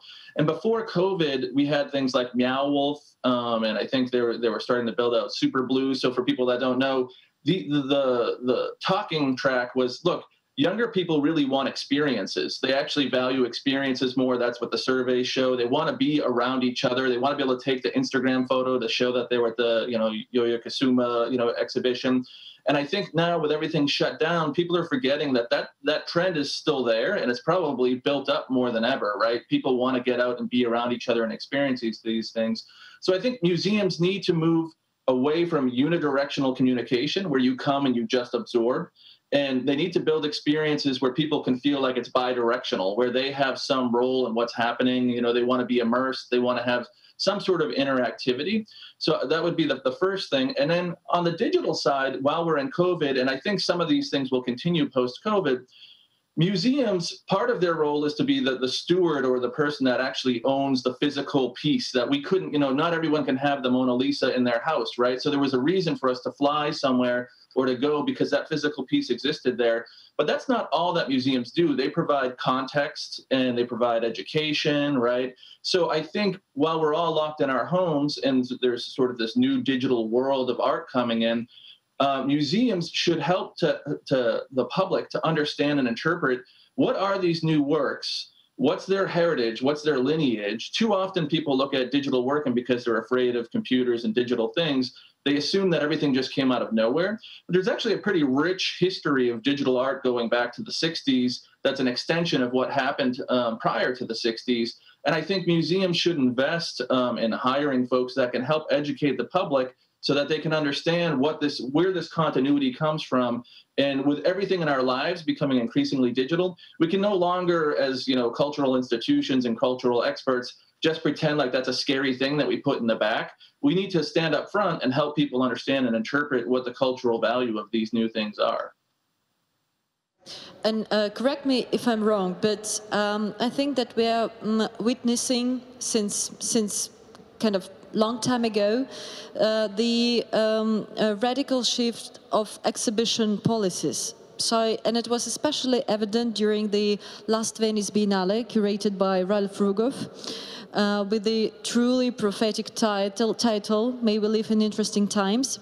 And they were presented many art practices based on machine learning, AI, etc., etc. So the most spectacular works were probably by Chinese duo Sun Yan and Peng Yu, Hida Stel, Jun Ruffman, Yang Cheng, etc. So they pieces were functioning in physical reality, so they were taken into consideration, so to say, viewers' physical body or physicality, broader speaking. In this regard, how do you see the perspectives of real exhibition history of digital art? Yeah, so I think this speaks a little bit to that interactivity that I was talking about. I think there are quite a few misunderstandings around AI and machine learning and what those things are and what they mean. Fairly often, I think people think there has to be some sort of robotics component combined in with AI and ML. And I think that's because we have a hard time with the conceptual elements of what AI actually is. But I do think there's an opportunity for museums in particular. There's the sort of the dominant AI art that's been being made in the last 4 or 5 years uses this thing called GANs, and I won't get into it, but it's generative adversarial networks. And it produces these, 2D images, and we don't need a museum to see these things. We're in front of screens all day. But when an artist has an idea that extends into the physical and maybe has a dialogue between the viewer and the creator, museums can still be those physical spaces that host that kind of work and actually support it. It's often the case that physical work requires more funding, in order to house it and sort of create it.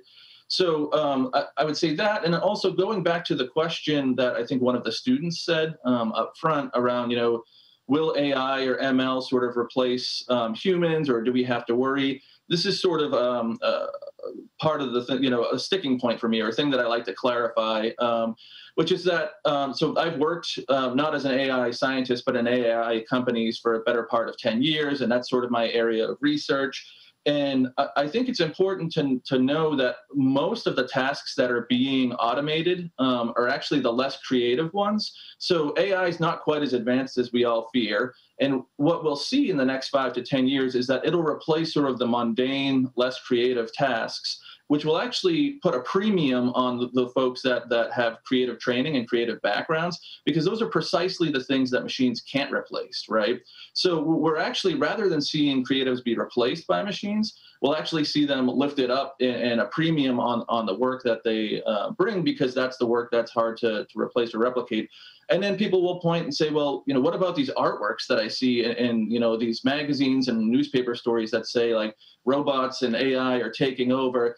But you have to remember that those robots, or the more likely AI, which doesn't have to have a physical manifestation, are all programmed by humans. And the only time that the work is actually interesting is when the human intervenes in the process and actually chooses what material is being used to train the model, and actually can adjust the model itself and can curate the work that's coming out of the model. So, sure, machines can do things on their own. They always have been able to, but the output is rarely anything that someone would consider art. It's, AI and ML are at this stage, in my opinion, simply just another tool or an instrument that humans can use in order to create new things. And they're sort of wondrous and amazing things, right? So my suggestion would be to go and learn more about AI and ML if you're afraid of it, and see how sort of these new, artists are using this as a tool of our times in order to reflect what's going on around us. And I think the more you learn and understand about AI or how artists are using it, the more exciting it is and the more you'll want to participate and the less afraid you'll be. Thank you, Jason. Thank you for these precious insights. So the next two questions I would address to Nadia Taigam, who is running another blockchain platform. And my first question is related to speaking generally, how the contemporary platforms change the essence of private and public ownership. Seems that it's going to be a crucial issue also for museums collecting. The blockchain art platforms open the door to the democratization of art, community ownership, interactivity, and new forms of art. To acquire an artwork becomes a public act of art appreciation or speculation that we still see quite a lot on the crypto art market. But there is no way anymore for the collector to hide collection in his private house, because art becomes available to the public view. Everyone can see this artwork, but only I own it. This is a new mindset of the collector, and it makes collector as a proactive figure on the art scene. We also can see how the museums function as a sanctuary of art, shifting towards public and community hands right now. For example, our artwork, 89 Seconds, atomized by Eve Sussman, that is based on her previous artwork, 89 Seconds at Alcazar, that is in a permanent collections of MoMA, Whitney Museum, and many others. Of course, for artists, it's very prestigious to be at the museum collection, but it limits the visibility of artwork. So we changed it. We divided 10 minutes video into 2,304 tokens and sold each token for $100. For now, the video is in the hands of over 300 collectors with total estimate of the artwork over $200,000. And each collector has an access to the full video and can schedule public or private screening with interactive elements. The same logic we applied to the Old Testament video by Tommy Hartung, dividing 1 hour 39 minutes video into 25 chapters. So with all that, the collector not only can bring the museum into his house, but also own the museum level artwork and exhibit it. Moreover, everyone on the digital platforms can become a curator or gallery by selecting NFTs that he likes and exhibit them. We can see with recent sales records of CryptoPunks and Beeple, the professional world that didn't appreciate crypto art seriously before started to follow the choice of this audience. So there is a hope. Museums will begin to buy and exhibit NFTs collections and find the way how to communicate with this new audience and become a part of the community. It's very important in an era of democratization of art we live now. Another question would relate to the artist himself and the artistic production. So, and I was wondering how the presence of the artist on the blockchain platform change, or what does it mean for an artist to be presented on the blockchain platform? Snark Art works with both galleries and artists. For galleries, of course, it is an opportunity to get access to the completely new crypto audience, young, brave, and wealthy. Mainly, this audience doesn't know much about contemporary art yet, but they are actively buying, learning, and they are very fast. It's a very interesting audience for galleries and artists, and it's very dynamic development there. What is for artists, we have created the first NFTs with Ilyana Milyakavakov, Kendall Gears, A.S. Plasov, Loris Griot, and some other established artists, as well as with many young artists. For all of them, besides the diversification of artworks, there is a high interest in experimenting with blockchain as a new medium. The artist can create a new type of generative art, work, interactive piece of art, community-owned work, involve a buyer as a co-creator of the final work. It was impossible without blockchain for artists to create such new forms of art, and it was impossible for collectors to own digital art and to be in charge of showing the artworks. So it's a very dynamic and very interesting and attractive field for all galleries, artists, and collectors. Thank you. So happy to introduce you to our next speaker, Nana Decking, whose biography is quite amazing. And I can tell you, so when I first approached Artery, I got the similar feeling when reading any artistic attempt like of the Universal Project, you know? So it's like starting from La Divina Commedia, like Comédie Humaine of Balzac. And it seems that digital era gives us a new chance for this type of universality, if you want. So in case with Artery, the basic principle might be entitled as transparency. Why this idea is so crucial for you, also in light of your previous professional experience being the head of TEFAF, etc., etc. So why the transparency is that crucial in case of new digital platform? Well, thank you for including me. It's maddening that we're not together, because listening to the group, we would have had the most incredible dinner tonight in Saint Petersburg. Very interesting group. Thank you for including me. Well, in the end, I'm much more boring than you just described me. Yes, I'm indeed from the art market. I've been extremely lucky that I've been able to work at the highest echelon of the market for many years. And the only thing you learn when you work in the business for a long time is what defines, especially if you work in the fields of collectibles or artworks, or whether it's an expensive watch or an expensive bottle of wine or an artwork, is what actually defines the price? That has been my business. I had to explain to people what defines the price of the artwork.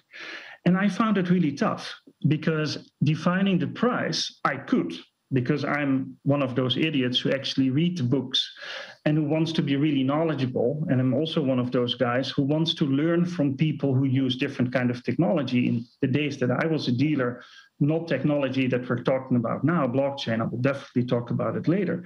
But I would go to Florence and I would go to the Opificio delle Pietre, which is the best restoration laboratory in the world, when I was actually in charge of selling a major Italian old master artwork, to learn from different skill sets. I've seen an artwork going through a Siemens CAT scan. I can only tell you how much more information that gives you than a subjective restorer who's paid by the marketplace to say something about that artwork, because two different people would come up with different definition. One will say the artwork is in a stable condition. Well, I would stay away from anything in a stable condition. And another person would say it's in great condition. It says nothing. The Siemens CAT scan tells me something, and I learned a lot from being close to people who believed in that kind of non-invasive technology, because you also don't want to touch the artwork. So when I got introduced by the whole idea of blockchain, which came out of the whole environment of one of my biggest clients, who happened to be one of the co-founders of SAP, which is a technical product, is that there is such a technology where you can actually make information unalterable and you can give it a timestamp. And then with my knowledge, not tech knowledge, but just simple knowledge about a marketplace and what actually convinces people to pay high prices, I just looked at the due diligence processes that I'd been involved in and which I think could have been improved. That's the famous transparency, right? I think the transparency is not everybody needs to know everything. I wouldn't necessarily like anyone to go through a condition report of my artwork. Another huge advantage of blockchain technology, all the information is hashed. It can not be more protected than the information that's actually stored on the blockchain. So I just looked very closely to due diligence processes. It's about scarcity. It's about authenticity. And authenticity is extremely, extremely complicated because we talk about digital repositories as if any digital repository can be trusted. Well, we've learned over the last 4 years in the United States of America that digital information cannot necessarily be trusted. And it can be an alternative reality. So what do you do with that information? You find the people who are independent and you make them sign off on that information, which is a cryptographic signature. Sorry, I know, I see you're trying to break in, but this is my favorite subject. Question that exactly relates to authenticity, the Institute of Expertise and Experts. And I think this is the thing that differs Artery from many other platforms. And it seems that this Artery's activity remains in sort of say in a more traditional domain, if you want, but actually I find it super fruitful, and this Institute of Expertise is very, very present, and again the entire logic is very transparent. So you trust and you insist on the expertise, on the eye and experience of concrete experts, so to say, but they are incorporated into the platform. So what perspectives, but really perspectives of expertise, do you see in light of digital possibilities? Well, let's face it. If you look at what we unfortunately have to call traditional art, I'm a huge believer in digital art and NFTs and the whole thing. I think it's such a waste of time to talk about it in the sense as if it's art or not. So let's just incorporate it as art as well. But if you look at the more traditional art, you are more dependent on expert to sign off on information.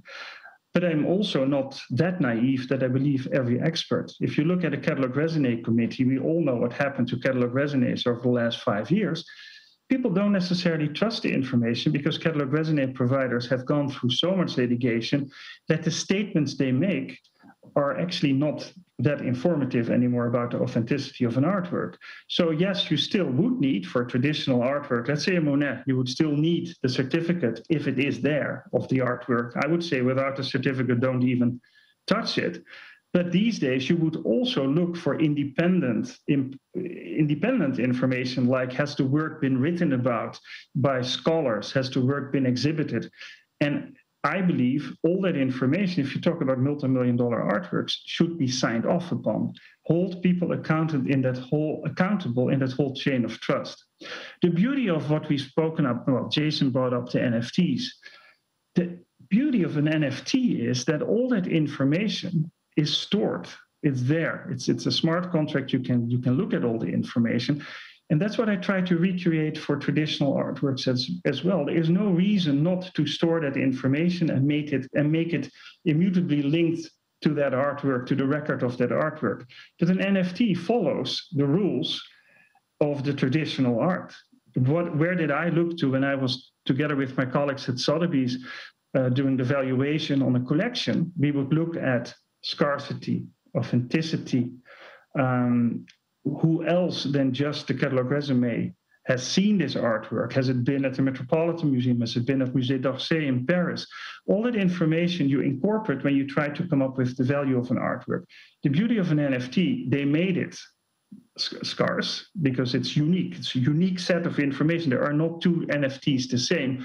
Different with digital art. The digital artwork, that's what Artry did. We actually could make digital art more scarce by creating an additional hash to all that information in the blockchain, which then made it unique, which an NFT already is. So I look at new kind of art, and I even look at what Albert just said. The beauty of an haute couture dress or the beauty of a jewel, it's all about the same thing. What do you want to prove? And I'm unfortunately not an artistic man. I love to hear Albert talk about the beauty of the model and how important the model can actually be in a relationship with the dress she's exhibiting, to say it in a not very flattering way to the model here. But it's all about the same thing. Is it unique? Is it scarce? Which creativity has gone into that? And all that information can actually be recorded and can be stored. And the beauty is, if it's stored and it's in the blockchain and it's accessible either to the public or certain elements only accessible by the owner of the artwork who has the key to encrypt the information, and maybe some other people like the insurance company or the financial institution the owner is related to, that would be such a big move forward. And it is already, because we're doing it. And what we find out is that especially collectors themselves and financial institutions are very much interested in recording this information or have it recorded by us. Thank you, Nana. Thanks a lot. So talking about digital and communication, we cannot ignore our online viewers, our guests who joined this conference online. So a couple of questions, I suppose, to you guys, trying to maintain the interest of our online viewers. Hi, everyone. Thank you so much for your amazing speeches. I would like to ask one question. There is too much information right now. Actually, we are overwhelmed with the information, and especially during this pandemic time, we got access to even more information. And while we can't go to the museum, while we can't go to see a live performance, we can access this online, and even much more. We can travel from American Museum to Japan, to Europe, like everywhere, and see, experience art, etc. So my question is how to find the right balance between staying very open to the world, especially if you're an artist or if you're a creator, and to stay focused and true to yourself, because this format, which from time to time we all together experience, it's I think what can really distract us and stop from creating something really meaningful. Jason? Yeah, sure. I think there's an intersection here with one of the questions that one of the students asked up front, which is this idea of, do we lose something when ideas travel, and there's so much information going on. Are we at risk of losing sort of our local culture or our local heritage? And I just feel very strongly that ideas get stronger when they travel, right? So the further ideas travel, it's almost like a forge. The more, other cultures they have to face, the stronger they get. The reason why we have things like advertising, or people pay to get their voices out there, or companies pay to get recognized, is because things are stronger when more people know about them, right? So if I stay in this room all day, I'm going to be limited to my own thoughts. If I leave this room, I'll have the benefit of, access of sharing my thoughts and receiving my wife's thoughts. If I go out to the neighborhood, so with each step, outside of my country, each time that my ideas travel further, I think they get stronger, and I get better information back. So I think what we need, to your point about too much information, are stronger filters, right? So you think about, why has Google been so successful? And I think it's because they took this crazy wild west of websites, and they tamed it down to a single field on a white, screen, where you can use that as a filter to navigate the information that you want to get to.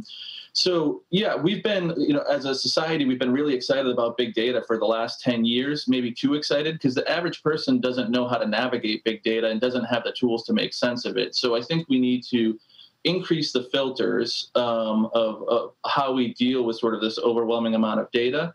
And I would say that I don't see it as a threat to existing local cultures and practices. I think those things need to travel far and wide. The more people that know about them, the more that they actually exist, and the stronger they can become, in my opinion. Okay. Yeah, I would like to add to Jason, because the beauty of art is that it is in itself already a filter to information. I agree, there's way too much information. Do I really want to, on Tuesday, do I want to go and listen to yet another curator in a museum, cocktails with this or that curator? Not necessarily, but if you look what I just said, if you look at all the news and the credibility of the news, whether, how much news is out there that's not necessarily true, art can be a great filter. I'll keep it really short, but what we've done with Artly, which to my opinion was so meaningful, is the former administration, as we know here at the Mexican border, they would separate children from parents as a way to disincentivize people to actually cross the border with the United States, which is cruel, this is inhumane, and shouldn't be happening. So you can read a lot of information about it. But a few artists in America came up with the idea, 100 artists, to create art memorializing that moment that the kid was disconnected from the parent. And then all of a sudden, blockchain technology can add such a layer of credibility, which I think is the kind, we all want to look, there's so much information, we want to try to learn, where do I find credible information? And why is it credible here? Because everybody can sign off. And as you already know, I'm very keen on people signing off on information, because then you know who said what about the information. So here's the artist who signs off on the authenticity. But it's also the story of the child that's being recorded and becomes immutably linked to that artwork. So I think art is a great filter. And even if you don't apply blockchain technology, look at information about art tells you also a lot about what's happening in the world around us. Look at artistic people, whether it's couture changes. Sorry, I'm talking for you here, Albert. You know that better than anyone else, but couture changes with the whole political environment, economic environment, and art as well. So I actually look much more at art and listen to artists or creative people since COVID started than I did before. I think it's a great filter. Can I also add something about one more question, right? Yeah, and can I ask to Albert, when you are stopping yourself, particularly from adding extra pictures on your mood board? Can you repeat the question? I couldn't hear it. When you're stopping yourself from adding extra pictures on your mood board, when you're stopping yourself from consuming the information? First of all, I'm very moody, so I don't really need a mood board. To start with. For 5 years, I stopped doing fashion. But it doesn't mean that I stopped creating. I think that I did the best creation when I was actually not working, because I found out that boredom is actually the essence of creativity. this is when you create the best, when you're really bored and you're starting to meet yourself and you are not like trapped into one bored and boring meeting after another. This is something that I found out. And you know what I did? I've done 5 years of teaching, because not that I wanted to teach or I could teach anything, but I wanted to learn. I wanted to understand what's next. Because in our métier, they always tell you that we have to hire people that are 14 years old because they know better, and the CEO should be 21. And all of a sudden, you start to think to yourself, what is happening to the rest of the world? And what I found out is that there is an amazing and beautiful generation out there. They are beautifully inside out. First of all, they don't eat junk food anymore, so they are much more better looking. But the second thing, they are much more into ideology. They understand things. They are more intelligent than we ever been. Now, what made it is information. But I do believe that when there is overload and overdose of anything, but especially here we talk about information, it makes you dream less.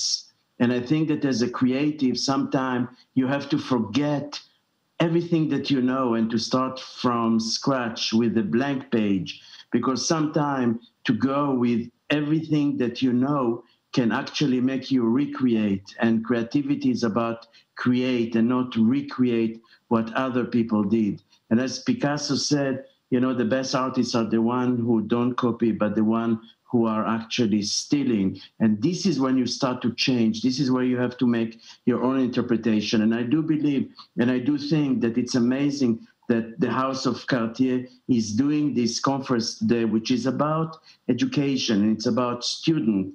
And in my head, you see, I think it's amazing and it's new that it's happening. And I think that education is actually to make everything more clear and more transparent. I also think that in a world of today where everything is global, in the end of the day, we human beings, you, all of us, we're only universal.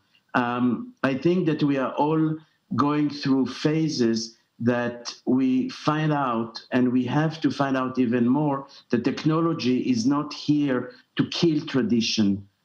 Technology is not a dream killer. Technology is here to make it easier for us and to make us think in a different way and to find solution. And it's not a bad word, you know, to know that you have to think about people, about prices, about needs. And this is what creativity means to me today. And it's much more difficult to create. And I'm going back to the middle, because middle doesn't mean be mediocre. I always said that to be extremely commercial is easy. To be extremely crazy, it's even easier. But to find the middle, the piece of cloth or the piece of art that you want to have in front of you, and to wake up every morning and enjoy it, and not to put it in the safe so the value will go up.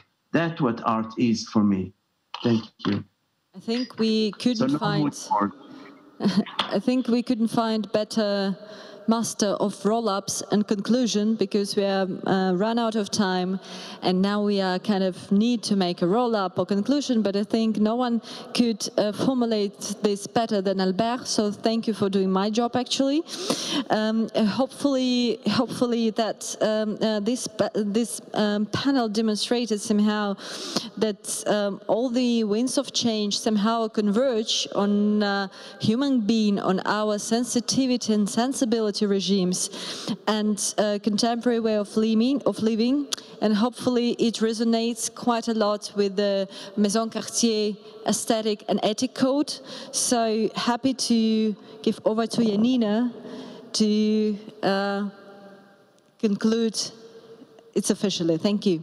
Thank you, Katja. It's been quite a journey, and now it's time to wrap up. And I have some takeaways to share with you guys. It's obvious that the human role in art is paramount, and we should embrace digital, as synergy of both can create this magic, shaping our inspiring future. I believe that art and culture is a universal language which unites all of us, regardless anything, be it generation or geography.